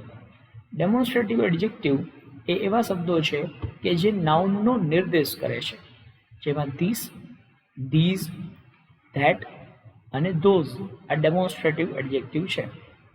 તો ઉદાહરણ તરીકે જોઈએ, ધીસ ગર્લ ઇઝ બ્યુટીફુલ. તો અહીંયા ધીસ છે એક વચનમાં નજીક પડેલી વસ્તુ કે વ્યક્તિ દર્શાવવા માટે ધીસનો ઉપયોગ આપણે કરીએ છીએ. પણ દૂર પડેલી વસ્તુ કે વ્યક્તિ દર્શાવેલી હોય તો એના માટે ધેટનો ઉપયોગ કરવામાં આવે. તો that building is very tall, તે ઇમારત ખૂબ જ ઊંચી છે. હવે નજીક પડેલી કોઈ વસ્તુ જે એક કરતાં વધારે છે, તો બહુવચનમાં હોય, તો ધીસ છે એનું બહુવચન શું થશે? તો ધીઝ થશે. તો these books are very rare, આ પુસ્તકો ખૂબ જ રેર છે, એટલે કે ખૂબ જ ઓછા પ્રમાણમાં ઉપલબ્ધ હોય છે. તો ધીઝ બુક્સ, અહીંયા ધીસ એક વચન છે, જ્યારે ધીઝ એનું બહુવચન છે. તો નજીક પડેલી વસ્તુ કે વ્યક્તિ જે બહુવચનમાં હોય એને દર્શાવવા માટે ધીઝનો ઉપયોગ થાય છે. ત્યારબાદ those vegetables R fresh, those એટલે પેલા, તો દૂર પડેલી વસ્તુ કે વ્યક્તિ જે બહુવચનમાં હોય એને દર્શાવવા માટે ધોઝનો ઉપયોગ થાય છે. ત્યારબાદ નેક્સ્ટ છે ઇન્ટ્રોગેટિવ એડજેક્ટિવ. ઇન્ટ્રોગેટિવ એટલે પ્રશ્નાર્થ. તો ઇન્ટ્રોગેટિવ એડજેક્ટિવ પ્રશ્ન પૂછવા માટે જેનો ઉપયોગ થાય એ બધા ઇન્ટ્રોગેટિવ એડજેક્ટિવ કહેવાય, જેમાં વેર, વોટ વગેરે ઇન્ટ્રોગેટિવ એડજેક્ટિવ છે. Which animal do you like, તમને કયું પ્રાણી ગમે છે? તો અહીંયા વિચ એટલે કયું પ્રશ્ન પૂછવા માટે ઉપયોગ થયો એટલે ઇન્ટ્રોગેટિવ એડજેક્ટિવ છે. વેર ધ ડોક્ટર ઇઝ, ડોક્ટર ક્યાં છે? તો અહીંયા ક્યાં એવો પ્રશ્ન પૂછવા માટે ઇન્ટ્રોગેટિવ એડજેક્ટિવનો ઉપયોગ થયો. What food do you prefer, તમને કયો ખોરાક પસંદ પડે છે? તો અહીંયા વોટ શબ્દ છે એ ઇન્ટ્રોગેટિવ એડજેક્ટિવ તરીકે ઉપયોગ થયો છે. તો આ રીતે અલગ અલગ પ્રકારના એડજેક્ટિવ્સ આપણે લોકો ભણ્યા. આશા રાખું છું આપ લોકો દરેક એડજેક્ટિવને બરાબર રીતે સમજ્યા છો. દરેક એડજેક્ટિવ વ્યવસ્થિત સમજવા માટે વિડીયોને 2 થી 3 વખત જોશો એટલે એકદમ સરળતાથી તમને સમજાઈ જશે. Thank you.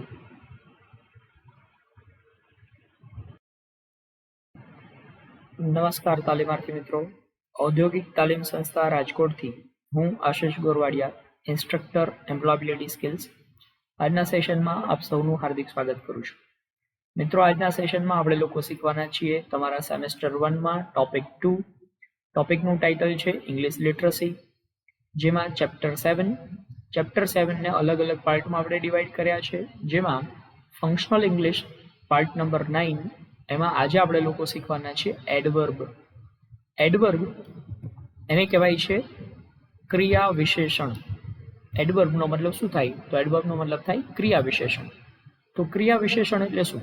તો આની પહેલા આપણે લોકો ભણ્યા વિશેષણ. વિશેષણ એટલે શું? તો કે જે નામના અર્થમાં વધારો કરે એને વિશેષણ કહેવાય. પણ ક્રિયા વિશેષણ શબ્દ પોતે જ દર્શાવે છે કે જે ક્રિયાના અર્થમાં વધારો કરે. તો કોઈ ક્રિયા કેવી રીતે કરવામાં આવી છે એ દર્શાવવા માટે જે શબ્દનો ઉપયોગ થાય એને ક્રિયા વિશેષણ કહેવાય. નામના અર્થમાં વધારો કરે એ વિશેષણ, પણ ક્રિયાના અર્થમાં વધારો કરે એટલે કે કોઈ ક્રિયાપદ છે એ ક્રિયાપદની વિશેષતા કે વિશિષ્ટતા દર્શાવે એ શબ્દ એને ક્રિયા વિશેષણ તરીકે ઓળખવામાં આવે. તો મિત્રો, આપ શબ્દથી જ સમજી ગયા છો. એડવર્બ એટલે વર્બ એટલે ક્રિયા, અને ક્રિયાના અર્થમાં વધારો કરે એને કહેવાય એડવર્બ. તો adverb usually adds to the meaning of a verb. મતલબ કે વર્બ એટલે ક્રિયાપદના અર્થમાં કંઈક એડિશન કરે, કંઈક વધારો કરે એને એડવર્બ કહેવાય. And often tells us how, when or where something happens. કોઈ ક્રિયા કેવી રીતે બની, ક્યારે બની અથવા ક્યાં બની, આના વિશેની માહિતી પૂરી પાડે એને એડવર્બ તરીકે ઓળખવામાં આવે. તો અહીંયા આપણે એ જ વ્યાખ્યાને ફરીથી સમજીએ. એડવર્બ સામાન્ય રીતે ક્રિયાપદ વિશે વધારાની માહિતી આપે છે અને જણાવે છે કે કોઈ ક્રિયા કેવી રીતે બની, ક્યાં બની અને ક્યારે બની. તો મોટાભાગે એડવર્બ છે એ ly શબ્દ ઉમેરવાથી એડવર્બ બનતા હોય છે. તો શબ્દ જે છે એને અંતે ly આ બંને અક્ષરો ઉમેરી દઈએ તો એ એડવર્બ બની જાય. તો ઉદાહરણ જોઈએ. બ્યુટીફુલ, આ બ્યુટીફુલ છે એ એડજેક્ટિવ છે, એની પાછળ આપણે ly ઉમેરી દઈએ તો બ્યુટીફુલી. બ્યુટીફુલ એટલે સુંદર, પણ બ્યુટીફુલી એટલે સુંદર રીતે, તો એ એડવર્બ બની ગયું. એવી રીતે સ્લો એ વિશેષણ છે, એડજેક્ટિવ છે, પણ એની પાછળ આપણે ly ઉમેરી દઈએ સ્લોલી. સ્લો એટલે ધીમું, સ્લોલી એટલે ધીમેથી. બ્રાઇટ એટલે તેજસ્વી, તો બ્રાઇટ છે એની પાછળ ly ઉમેરી દીધું તો બ્રાઇટલી, તો તેજસ્વી રીતે. તો આમ કોઈ વિશેષણ છે એની પાછળ ly ઉમેરવાથી જે બને એ એડવર્બ બનતું હોય છે. હવે એડવર્બ છે એના કુલ 3 પ્રકારો છે. એડવર્બ્સ ઓફ મેનર એટલે રીત દર્શાવતા ક્રિયા વિશેષણો. ત્યારબાદ છે એડવર્બ્સ ઓફ ટાઈમ એટલે સમય દર્શાવતા ક્રિયા વિશેષણ. અને એડવર્બ્સ ઓફ પ્લેસ એટલે સ્થળ દર્શાવતા ક્રિયા વિશેષણ. તો હવે આપણે આ ત્રણેયનો વિગતે અભ્યાસ કરીએ. તો સૌથી પહેલું છે એડવર્બ ઓફ મેનર એટલે રીત. કોઈ ક્રિયા કઈ રીતે કરવામાં આવી છે એ રીત દર્શાવતા વિશેષણ એને એડવર્બ ઓફ મેનર એટલે કે રીત દર્શાવતા ક્રિયા વિશેષણ કહી શકાય. તો જે એડવર્બ્સ ક્રિયા કઈ રીતે થઈ છે તે દર્શાવે, એટલે કે હાવ પ્રશ્નનો જવાબ તેમાંથી આપણને મળે, તેને એડવર્બ ઓફ મેનર તરીકે ઓળખવામાં આવે. તો પ્લીઝ સ્પીક ક્લિયરલી, સ્પષ્ટતાથી બોલો. તો ક્લિયર એટલે સ્પષ્ટ, પણ કેવી રીતે બોલવાની વાત કરી તો કે સ્પષ્ટતાથી. તો ક્લિયર છે એ આ ક્રિયા કેવી રીતે કરવી જોઈએ એના વિશેની વાત કરે છે. તો ક્લિયરલી એ ક્રિયા વિશેષણ છે, એડવર્બ ઓફ મેનર. ત્યારબાદ ધ ડોગ જમ્પડ પ્લેફુલી એટલે રમતિયાળ રીતે. બરાબર, ડોગ એટલે કૂતરાએ રમતિયાળ રીતે જમ્પ કર્યું, બરાબર, કૂદકો માર્યો. તો કૂદકો માર્યો કેવી રીતે માર્યો તો કે પ્લેફુલી.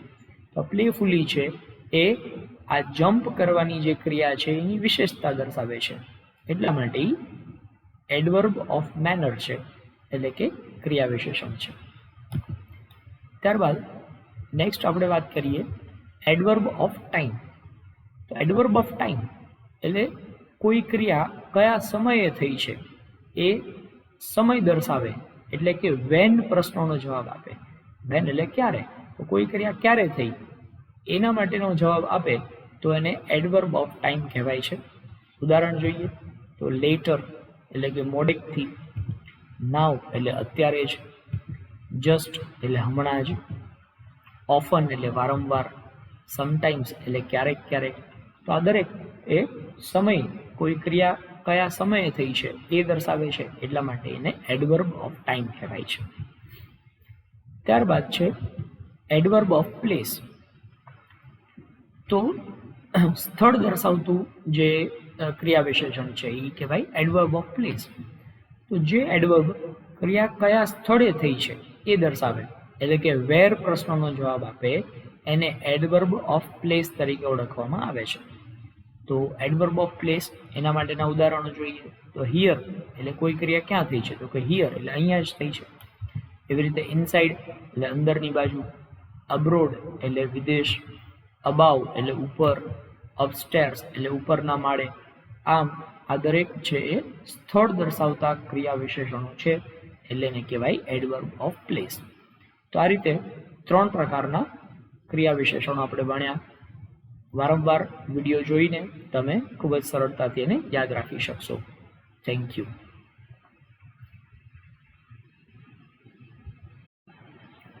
નમસ્કાર તાલીમાર્થી મિત્રો. ઔદ્યોગિક તાલીમ સંસ્થા રાજકોટથી હું આશિષ ગોરવાડિયા, ઇન્સ્ટ્રક્ટર એમ્પ્લોયબિલિટી સ્કિલ્સ. આજના સેશનમાં આપ સૌનું હાર્દિક સ્વાગત કરું છું. મિત્રો, આજના સેશનમાં આપણે લોકો શીખી રહ્યા છીએ તમારા સેમેસ્ટર 1માં ટોપિક 2. ટોપિકનું ટાઇટલ છે ઇંગ્લિશ લિટરસી, જેમાં ચેપ્ટર 7. ચેપ્ટર 7નું ટાઇટલ છે ફંક્શનલ ઇંગ્લિશ. ફંક્શનલ ઇંગ્લિશ જેનો પાર્ટ 10 આપણે ભણી રહ્યા છીએ. પાર્ટ 10નું ટાઇટલ છે પ્રેપોઝિશન. તો પ્રેપોઝિશન એટલે શું એના વિશેની માહિતી આપણે આ સેશનમાં મેળવવાના છીએ. તો આવો મિત્રો સમજીએ પ્રેપોઝિશન્સ. પ્રેપોઝિશન્સને ગુજરાતીમાં કહેવાય છે અવ્યય અથવા તો નામયોગી અવ્યય. આ પ્રકારનું એનો ગુજરાતી મતલબ થાય છે. તો પ્રેપોઝિશન એ શું દર્શાવે છે? A preposition is a word used before a noun or a pronoun to show the time, position, method, reason, etc. તો preposition એટલે કોઈ એવો શબ્દ કે જે નામની પહેલા અથવા તો સર્વનામની પહેલા વપરાયો છે અને જે કોઈ સમય દર્શાવે છે અથવા તો કોઈ પોઝિશન એટલે પરિસ્થિતિ દર્શાવે છે અથવા કોઈ વસ્તુ કે નામ છે એની મેથડ એટલે કે એની રીત દર્શાવે છે અથવા તો કારણ દર્શાવે છે. તો આમ પ્રેપોઝિશન એ નાઉન કે પ્રોનાઉનની પહેલા સમય, સ્થિતિ, રીત કે કારણ દર્શાવતા શબ્દો એને પ્રેપોઝિશન કહેવાય છે.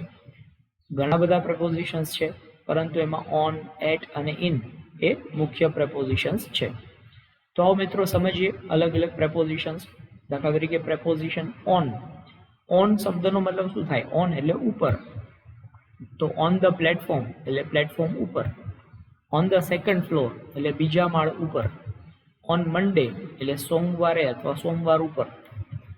ત્યારબાદનું પ્રેપોઝિશન છે પ્રેપોઝિશન એટ. એટ એટલે ની તરફ. એટ હોમ એટલે ઘર તરફ. એટ સ્કૂલ તો સ્કૂલ તરફ. એટ વર્ક એટલે કામ તરફ. આમ અલગ અલગ સ્થળ તરફ જે એવો મતલબ દર્શાવવો હોય ત્યારે પ્રેપોઝિશન એટનો ઉપયોગ થશે. એવી રીતે એટ ધ બસ સ્ટોપ તો બસ સ્ટોપ તરફ. At noon, midnight or mid day. તો આમ એટ જે છે એ કોઈ ચોક્કસ સમય ઉપર એવું દર્શાવવું હોય ત્યારે પણ એટનો ઉપયોગ થઈ શકે. તો એટ નૂન એટલે બપોરે. એટ મિડ ડે એટલે મધ્યાહન સમયે. એટ નાઇટ એટલે રાત્રે. તો કોઈ ચોક્કસ સમય દર્શાવવો હોય તો એના માટે પણ એટનો ઉપયોગ કરી શકાય. ત્યારબાદનું પ્રપોઝિશન છે પ્રપોઝિશન ઇન. ઇન આદિપુર તો આદિપુરમાં. હવે ઇનનો મતલબ અંદર અથવા માં એવો થાય છે. ઇન તિલક સ્ટ્રીટ એટલે તિલક સ્ટ્રીટમાં. એવી રીતે ઇન ધ સમર એટલે ઉનાળામાં. તો અહીંયા કોઈ સિઝન દરમિયાન અથવા સિઝનમાં એવો મતલબ દર્શાવવો હોય તો એના માટે પણ ઇનનો ઉપયોગ થાય. ઇન ધ મોર્નિંગ અથવા ઇન ધ આફ્ટરનૂન, તો સવારમાં અથવા આફ્ટરનૂન એટલે સાંજે અથવા બપોરમાં. આ ઇન એનો મતલબ માં અથવા અંદર એવો થઈ શકે. ત્યારબાદ અલગ અલગ પ્રપોઝિશન્સ વિશે આપણે માહિતી મેળવીએ. જુઓ, અબાવ. અબાવ એટલે ઉપર. હવે ક્યારેક કોઈ એક વસ્તુ બીજી વસ્તુની ઉપર એક જ સપાટીમાં છે ત્યારે અબાવ એટલે ઉપર એનો ઉપયોગ થાય છે. અબાઉટ. અબાઉટ શબ્દનો ઉપયોગ થાય જ્યારે કોઈ વસ્તુ વિશે તમારે વાત કરવી હોય. તો ટેલ મી સમથિંગ અબાઉટ યુ. તો અબાઉટ યુ એટલે તમારા વિશે કંઈક કહો. તો વિશે એવો શબ્દ વાપરવા માટે અબાઉટનો ઉપયોગ થશે. અક્રોસ. અક્રોસ એટલે એક છેડેથી બીજા છેડે સુધી આમ દર્શાવવું હોય ત્યારે અક્રોસ એવો શબ્દ વાપરી શકાય. અગેન્સ્ટ. અગેન્સ્ટ એટલે એની વિરુદ્ધમાં એવો મતલબ દર્શાવવા માટે અગેન્સ્ટનો ઉપયોગ થાય છે. અલોંગ. અલોંગનો મતલબ થાય ની સાથે. અમંગ એટલે ની વચ્ચે. અરાઉન્ડ એટલે એની ફરતે. એટ એટલે એની તરફ. બિફોર. બિફોર એટલે કોઈ એક સમયની પહેલા એવો મતલબ દર્શાવવા માટે બિફોરનો ઉપયોગ થશે. બિહાઇન્ડ એટલે પાછળ. જ્યારે કોઈ એક વસ્તુ બીજી વસ્તુની પાછળ છે એવું દર્શાવવું હોય ત્યારે બિહાઇન્ડનો ઉપયોગ થાય. બિલો એટલે નીચે. જ્યારે કોઈ એક વસ્તુ છે બીજી વસ્તુની નીચે છે એવું દર્શાવવું હોય ત્યારે બિલો ઉપયોગ થશે. બિનિથ. બિનિથ એટલે એનો મતલબ પણ નીચે એવો થાય, પણ એક જ સપાટીની અંદર નીચે છે એવું દર્શાવવું હોય ત્યારે બિનિથનો ઉપયોગ થશે. ત્યારબાદ બિસાઇડ. બિસાઇડ એટલે ની ઉપરાંત. બરાબર, ચા ની ઉપરાંત કોફી એમ દર્શાવવું હોય ત્યારે બિસાઇડ એવો મતલબ થાય. બિસાઇડ એટલે એની બાજુમાં એવો મતલબ પણ થઈ શકે. ત્યારબાદ છે બિટવીન. બિટવીન એટલે વચ્ચે. જ્યારે બે વસ્તુ કે વ્યક્તિની વચ્ચે હોય ત્યારે બિટવીનનો ઉપયોગ થાય, પણ બે કરતાં વધારે વસ્તુ કે વ્યક્તિની વચ્ચે એવો મતલબ દર્શાવવો હોય ત્યારે અમંગનો ઉપયોગ થાય છે. બિયોન્ડ. બિયોન્ડ એટલે પેલે પાર. બાય એનો મતલબ થાય દ્વારા. ડાઉન. ડાઉનનો મતલબ નીચે. ડ્યુરિંગ એટલે દરમિયાન. એક્સેપ્ટ એટલે ના સિવાય. ફોર. ફોરનો મતલબ થાય માટે. બરાબર, તો I have a gift for you. તો મારી પાસે તમારા માટે ગિફ્ટ છે. તો માટે એવો મતલબ દર્શાવવા માટે ફોરનો ઉપયોગ થશે. ત્યારબાદ ફ્રોમ. ફ્રોમ એટલે માંથી અથવા પાસેથી. બરાબર, તો I have come from India. હું ભારતથી આવ્યો છું. તો થી એવો મતલબ દર્શાવવા માટે ફ્રોમનો ઉપયોગ થશે. ઇન એટલે અંદર. ઇનસાઇડ એટલે અંદરની બાજુ. ઇનટુ એટલે અંદર અથવા માં. લાઈક. લાઈક એટલે ના જેવું. નિયર એટલે નજીક. ઓફ એટલે નો, ની, નું, ના એવો મતલબ થશે. અને ઓફ જે કોઈ વસ્તુ છે એનાથી દૂર છે એવો મતલબ દર્શાવવા માટે ઓફનો ઉપયોગ થશે. ત્યારબાદ ઓન એટલે ઉપર. સિન્સ એટલે થી. કોઈ ચોક્કસ સમયથી કોઈ ક્રિયા થઈ રહી છે એવું દર્શાવવું હોય ત્યારે સિન્સ. ટુ એનો મતલબ પણ તરફ એવો થશે.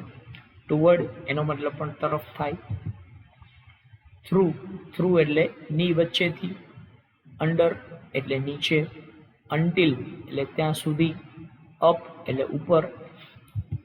અપોન એટલે અપોન કોઈ સમય ઉપર એવું દર્શાવવું હોય ત્યારે અપોનનો ઉપયોગ થાય. વિથ એટલે સાથે. અને વિધિન એટલે એની વચ્ચે. તો આમ અલગ અલગ પ્રકારના પ્રેપોઝિશન્સનું લિસ્ટ અહીંયા આપ્યું છે. મિત્રો, તમારે આ દરેક પ્રેપોઝિશન છે એના અર્થ મેં તમને લોકોને અહીંયા સમજાવ્યા. તમારે હોમવર્કમાં આ દરેક પ્રેપોઝિશન છે એનો ઉપયોગ કરીને એક એક વાક્ય તૈયાર કરવાનું છે, જેથી કરીને તમને આ પ્રેપોઝિશનનો ઉપયોગ કરતા આવડી જાય. Thank you.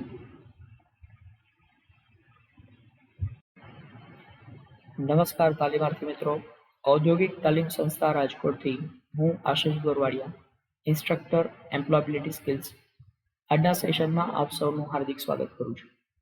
મિત્રો, આજના સેશનમાં આપણે લોકો શીખી રહ્યા છીએ સેમેસ્ટર 1માં ટોપિક 2. ટોપિકનું ટાઇટલ છે ઇંગ્લિશ લિટરસી. ચેપ્ટર 7. ચેપ્ટર 7નું ટાઇટલ છે ફંક્શનલ ઇંગ્લિશ, જેનો પાર્ટ 11 આપણે ભણી રહ્યા છીએ. પાર્ટ 11માં આપણે બે વસ્તુ ભણવાના છીએ, કન્જંક્શન્સ અને ઇન્ટરજેક્શન્સ. કન્જંક્શન્સ જેને ગુજરાતીમાં કહેવાય સંયોજક.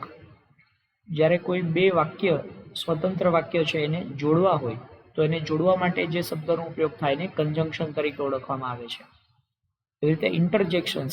ઇન્ટરજેક્શન એટલે ઉદ્ગારવાચક શબ્દો, કોઈ લાગણી કે ઉદ્ગાર વ્યક્ત કરવા માટે જે શબ્દોનો ઉપયોગ થતો હોય છે એને ઇન્ટરજેક્શન તરીકે ઓળખવામાં આવે છે. તો આવો મિત્રો સમજીએ પહેલા કન્જંક્શન એટલે શું. તો કન્જંક્શન્સ એટલે કે સંયોજકો. A conjunction is a word used to connect words or sentences. મતલબ બે શબ્દો કે બે વાક્યો એને જોડવા માટે જે શબ્દોનો ઉપયોગ થાય છે એ શબ્દને કન્જંક્શન તરીકે ઓળખવામાં આવે છે. તો કન્જંક્શન એવા શબ્દો કે શબ્દ સમૂહો કે વાક્યો એને પરસ્પર જોડવાનું કામ કરે એને કન્જંક્શન્સ તરીકે ઓળખવામાં આવે. કન્જંક્શન્સ એમાં and, or, but, so, as, when, while, until, since, either or, neither nor આ બધા અલગ અલગ પ્રકારના સંયોજકો છે.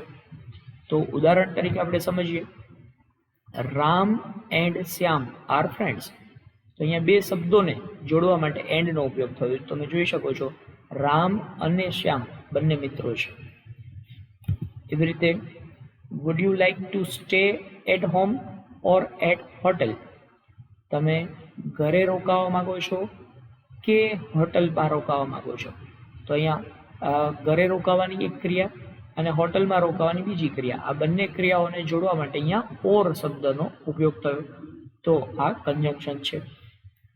એવી રીતે Geeta is very smart but her sister is shy. Geeta ખૂબ જ ચપ્પડ છે પરંતુ તેની બહેન એ શરમાળ છે. તો અહીંયા એક વાક્ય થયું ગીતા ઇઝ વેરી સ્માર્ટ અને બીજું વાક્ય છે હર સિસ્ટર ઇઝ શાય.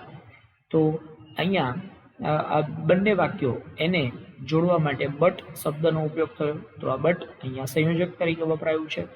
તો બટ એનો મતલબ પણ અથવા પરંતુ એવો થશે. ત્યારબાદ the programme had just started when we reached to the auditorium. અમે ઓડિટોરિયમ પહોંચ્યા ત્યારે પ્રોગ્રામ હજી શરૂ જ થયો હતો. તો વેન એટલે જ્યારે અથવા ત્યારે એવો મતલબ થશે. તો જ્યારે અમે ઓડિટોરિયમ પહોંચ્યા ત્યારે પ્રોગ્રામ હજી શરૂ જ થયો હતો. તો જ્યારે ત્યારે એવો શબ્દ મતલબ દર્શાવવા માટે અહીંયા વેનનો ઉપયોગ થયો. તો આપ જોઈ શકો છો કે the programme had just started આ એક વાક્ય છે. We reached to the auditorium આ બીજું વાક્ય છે. તો અહીંયા આ બંને વાક્યોને જોડવા માટે વેન શબ્દનો ઉપયોગ થયો. તો અહીંયા વેન કન્જંક્શન તરીકે ઉપયોગ થયો છે. ત્યારબાદ Smita was ill so she did not go to school. Smita was ill એટલે બીમાર. સ્મિતા બીમાર હતી. સો એટલે તેથી. She did not go to school તેથી તેણી સ્કૂલે ન ગઈ. તો અહીંયા સ્મિતા વોઝ ઇલ આ વાક્ય છે. She did not go to school તેણી સ્કૂલ પર ન ગઈ આ બીજું વાક્ય છે. આ બંને વાક્યને જોડવા માટે સો એટલે તેથી આ શબ્દનો ઉપયોગ થયો. તો એ કન્જંક્શન તરીકે અહીંયા ઉપયોગ થયો છે. ત્યારબાદ નેક્સ્ટ વાત કરીએ છીએ ઇન્ટરજેક્શન્સ. ઇન્ટરજેક્શન્સ એટલે ઉદ્ગારો. કોઈ લાગણી વ્યક્ત કરવા માટે ઉદ્ગારવાચક શબ્દોનો ઉપયોગ થતો હોય છે એને ઇન્ટરજેક્શન કહેવાય. An interjection is a word that expresses a sudden strong feelings such as surprise, pain or pleasure. Interjection એટલે એવું કોઈ શબ્દ કે જે અચાનક ઉદ્ભવતી જે લાગણી છે, દાખલા તરીકે સરપ્રાઇઝ એટલે આશ્ચર્ય, પેઇન એટલે કોઈ દુઃખ, પ્લેઝર એટલે આનંદ. તો આવા કોઈ પણ પ્રકારની લાગણીને વ્યક્ત કરવા માટે જે શબ્દનો ઉપયોગ થાય એને ઇન્ટરજેક્શન કહેવાય. ઉદાહરણથી સમજીએ તો વધારે ખબર પડશે. તો આશ્ચર્ય, આનંદ કે દુઃખની લાગણી વ્યક્ત કરવા માટે જે શબ્દો ઉપયોગ થાય એને ઇન્ટરજેક્શન્સ કહેવાય છે. તો તમે લોકોએ વાક્યમાં આ પ્રકારના શબ્દો વારંવાર સાંભળ્યા હશે અથવા ઉપયોગ કર્યા હશે. વાવ તો આશ્ચર્ય દર્શાવવા માટે ગુડનેસ શબ્દોનો ઉપયોગ થતો હોય છે. ઓહ દુઃખ કે કોઈ તકલીફ દર્શાવવા માટે. એક્સેલન્ટ કોઈ વસ્તુ કે વ્યક્તિના વખાણ કરવા માટે. ઓહ નો નિરાશા વ્યક્ત કરવા માટે. હુર્રે જ્યારે ખૂબ જ આનંદ દર્શાવવાનો હોય તો એના માટે હુર્રે શબ્દનો ઉપયોગ થતો હોય છે.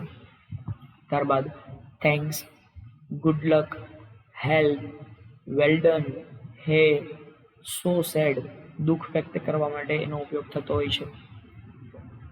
Wow what a beautiful scene, તો આપણે એનો વાક્યમાં પ્રયોગ કરીને સમજીશું. Wow what a beautiful scene, કેટલું સુંદર દ્રશ્ય છે. તો અહીંયા આશ્ચર્ય વ્યક્ત કરવા માટે વાવ શબ્દનો ઉપયોગ થયો. એવી રીતે well done boys, you qualified for the final match, તો આમ શાબાશી દર્શાવવા માટે વેલ ડન શબ્દનો ઉપયોગ થયો.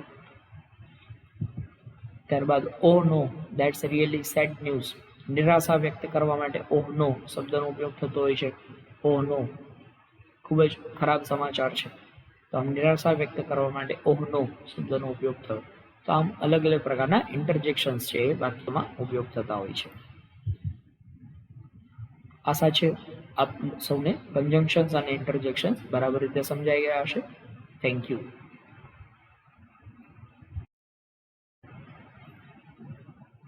નમસ્કાર તાલીમાર્થી મિત્રો, ઔદ્યોગિક તાલીમ સંસ્થા રાજકોટથી હું આશિષ ગોરવાડિયા, ઇન્સ્ટ્રક્ટર એમ્પ્લોયબિલિટી સ્કિલ્સ. આજના સેશનમાં આપ સૌનું હાર્દિક સ્વાગત કરું છું. મિત્રો, આજના સેશનમાં આપણે લોકો શીખવાના છીએ તમારા સેમેસ્ટર 1માં ટોપિક 2. ટોપિકનું ટાઇટલ છે ઇંગ્લિશ લિટરસી, જેમાં આપણે શીખી રહ્યા છીએ ચેપ્ટર નંબર 7. ચેપ્ટરનું ટાઇટલ છે ફંક્શનલ ઇંગ્લિશ. ફંક્શનલ ઇંગ્લિશમાં આપણે લોકો શીખી રહ્યા છીએ પાર્ટ 12, અને આ પાર્ટમાં આપણે શીખવાના છીએ પંક્ચ્યુએશન્સ. પંક્ચ્યુએશન્સ એટલે વિરામ ચિહ્ન. તો વિરામ ચિહ્ન એટલે શું?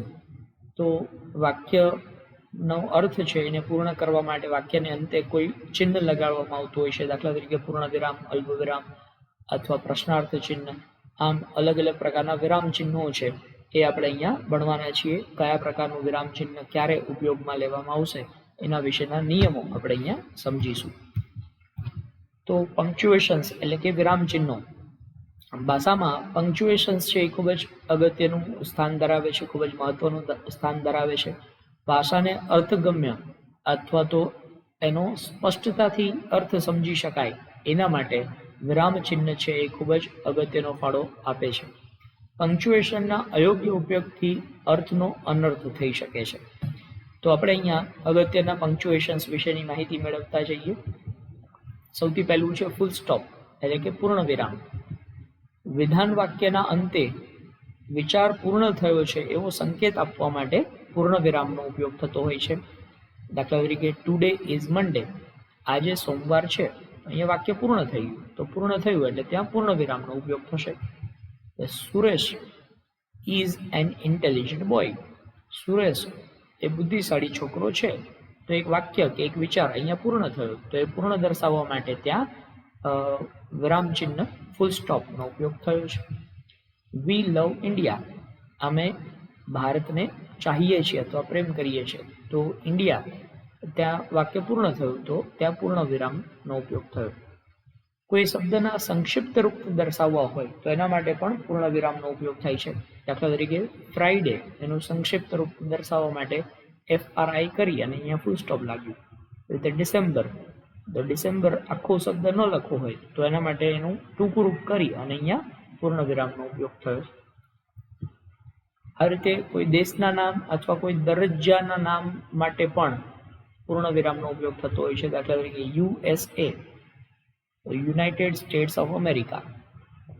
તો અહીંયા દેશનું નામ છે એનું ટૂંકું સ્વરૂપ દર્શાવવા માટે ફૂલ સ્ટોપનો ઉપયોગ થયો. MLA એટલે મેમ્બર ઓફ લેજિસ્લેટિવ એસેમ્બલી, તો ધારાસભ્ય જેને આપણે કહીએ MLA, તો એનો દરજ્જો દર્શાવવા માટે અહીંયા દરેક માટે ફૂલ સ્ટોપનો ઉપયોગ થયો. PM એટલે પ્રાઇમ મિનિસ્ટર, પ્રધાનમંત્રી, તો એનો દરજ્જો દર્શાવવા માટે પણ અહીંયા આપણે ફૂલ સ્ટોપનો ઉપયોગ કર્યો. તો આવી રીતે ફૂલ સ્ટોપ છે એ ઉપયોગ થતું હોય છે. ત્યારબાદ છે એક્સક્લેમેશન માર્ક એટલે કે ઉદ્ગાર ચિહ્ન. હવે ઉદ્ગાર ચિહ્નનો ઉપયોગ કેવી રીતે થાય એ સમજીએ. આશ્ચર્યનો ભાવ વ્યક્ત કરતા શબ્દ કે શબ્દ સમૂહને અંતે ઉદ્ગાર ચિહ્નનો ઉપયોગ થતો હોય છે. લાઈક માય ગુડનેસ એટલે મારા નસીબ. વોટ અ લવલી ફ્લાવર, કેટલું સુંદર ફૂલ, ઉદ્ગાર દર્શાવવા માટે. રિયલી, સાચે જ, વાસ્તવિકતામાં, આમ ઉદ્ગાર દર્શાવવા માટે એનો ઉપયોગ થયો. ત્યારબાદ ક્વેશ્ચન માર્ક એટલે કે પ્રશ્નાર્થ ચિહ્ન. પ્રશ્નાર્થ ચિહ્ન સ્પષ્ટ પ્રશ્નવાચક વાક્યના અંતે હંમેશા પ્રશ્નાર્થ ચિહ્નનો ઉપયોગ થતો હોય છે. Does your sister play tennis, તમારી બેન ટેનિસ રમે છે? તો અહીંયા પ્રશ્ન પૂછવામાં આવ્યો છે એટલા માટે ત્યાં પ્રશ્નાર્થ વાક્ય પ્રશ્નાર્થ ચિહ્નનો ઉપયોગ થયો. Are you mister Sharma? તમે મિસ્ટર શર્મા છો? તો આમ પ્રશ્ન પૂછ્યો છે એટલા માટે ત્યાં પ્રશ્નાર્થ ચિહ્નનો ઉપયોગ થયો. What is your designation? Designation એટલે હોદ્દો. તમારો હોદ્દો શું છે? તો ત્યાં પ્રશ્ન પૂછવા માટે આપણે પ્રશ્નાર્થ ચિહ્નનો ઉપયોગ કર્યો.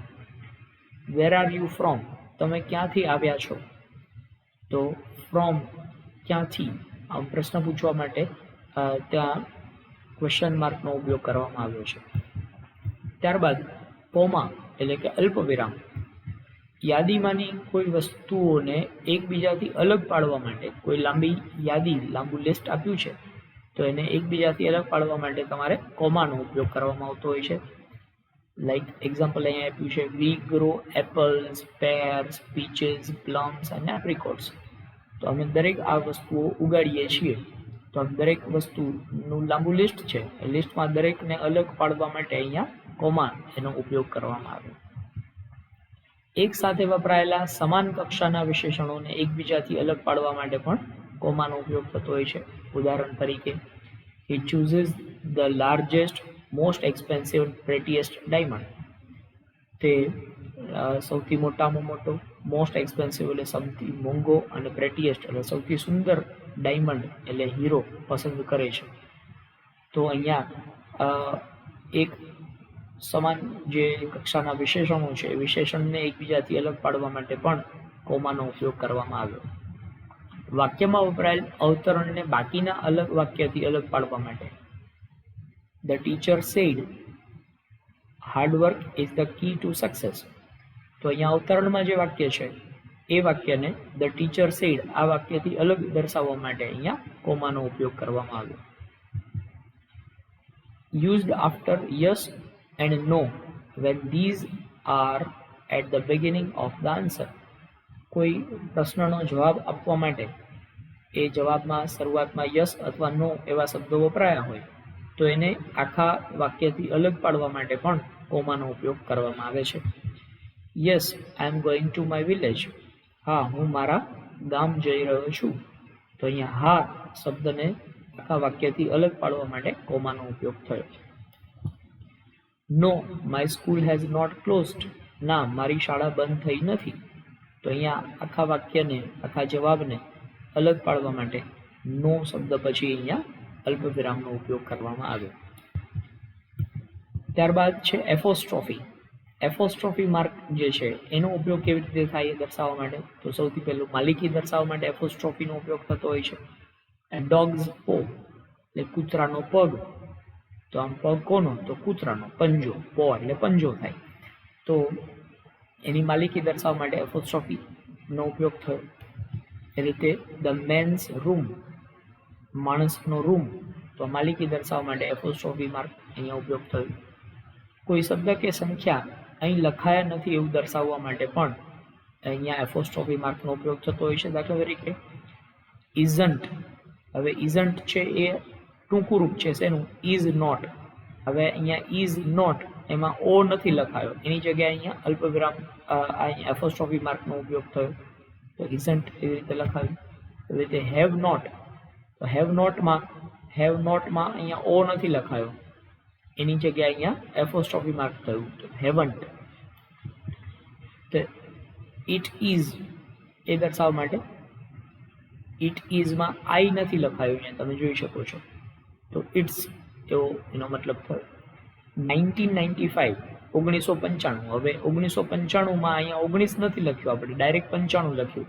તો અહીં 19 આ છે એની જગ્યાએ આપણે એફોસ્ટ્રોફી માર્ક અહીંયા દર્શાવી દીધો એટલે 1995 એનો સંદર્ભ અહીંયા મળી જાય. આંકડા કે મૂળાક્ષરોના બહુવચન દર્શાવવા માટે પણ એફોસ્ટ્રોફી માર્કનો ઉપયોગ થતો હોય છે. There are 2 8s in 838. 838માં 2 વખત આંકડા છે. તો 2 8s. તો અહીંયા 8નું બહુવચન દર્શાવવા માટે એફોસ્ટ્રોફી માર્ક અને ત્યાર પછી એસ લખાયો. એવી રીતે there are 3 O's in zoologist. ઝૂલોજિસ્ટ શબ્દમાં 3 ઓ છે તો આ મૂળાક્ષરનું બહુવચન દર્શાવવા માટે એપોસ્ટ્રોફી માર્ક કર્યા પછી અહીંયા એસ લગાડવામાં આવ્યો. તો આ રીતે એપોસ્ટ્રોફી માર્કનો ઉપયોગ કરવામાં આવે છે. ત્યારબાદ છે કોટેશન માર્ક એટલે કે અવતરણ ચિહ્ન. કોઈના દ્વારા કહેવાયેલા શબ્દો છે એને રજૂ કરવા હોય તો એના માટે કોટેશન માર્ક એટલે કે અવતરણ ચિહ્નનો ઉપયોગ કરવામાં આવે છે. દાખલા તરીકે Mary said I must hurry to catch the bus. મેરીએ કહ્યું કે મારે બસ પકડવા માટે ઝડપ કરવી પડશે. તો અહીંયા મેરી દ્વારા બોલાયેલા શબ્દો છે આપણે અહીંયા રજૂ કરી રહ્યા છીએ તો એ શબ્દોને અવતરણ ચિહ્નમાં મૂકવા પડે. ત્યારબાદ વાક્યમાં અવતરણની અંદર વપરાયેલા બીજા અવતરણ ચિહ્નને દર્શાવવા માટે અહીંયા એક અવતરણનો ઉપયોગ કરવામાં આવે. તો એક અવતરણવાળું વાક્ય છે એની અંદર બીજું અવતરણ મૂકવું હોય તો એવા સંજોગોમાં અહીંયા સિંગલ કોટેશન દર્શાવવાનું. અહીંયા જેમ આપણે ડબલ કોટેશન દર્શાવ્યું છે એની જગ્યાએ સિંગલ કોટેશન અહીંયા મૂકવામાં આવશે. He said, my teacher says, work hard, so I do. તે કહે છે કે મારા શિક્ષક એવું કહે છે કે વર્ક હાર્ડ એટલે સખત મહેનત કરો, સો આઈ ડુ તેથી હું સખત મહેનત કરું છું. તો અહીંયા એક અવતરણ ચિહ્ન જે છે એની અંદર બીજું અવતરણ આવ્યું તો એ દર્શાવવા માટે અહીંયા સિંગલ કોટેશન ઉપયોગ થયો. ત્યારબાદ આપણે નંબર્સની વાત કરીએ. કાર્ડિનલ નંબર્સ અને ઓર્ડિનલ નંબર્સ બે પ્રકારના નંબર્સ અહીંયા આપવામાં આવ્યા છે. કાર્ડિનલ નંબર 1, 2, 9, 10 આ બધા સંખ્યા દર્શાવે છે. જ્યારે ordinal numbers 1st, 2nd, 3rd, 9th આ બધા ઓર્ડિનલ નંબર્સ કહેવાય છે. તો આમ બે પ્રકારના નંબર્સ એ પણ તમારે અહીંયા સમજવાના છે. Thank you.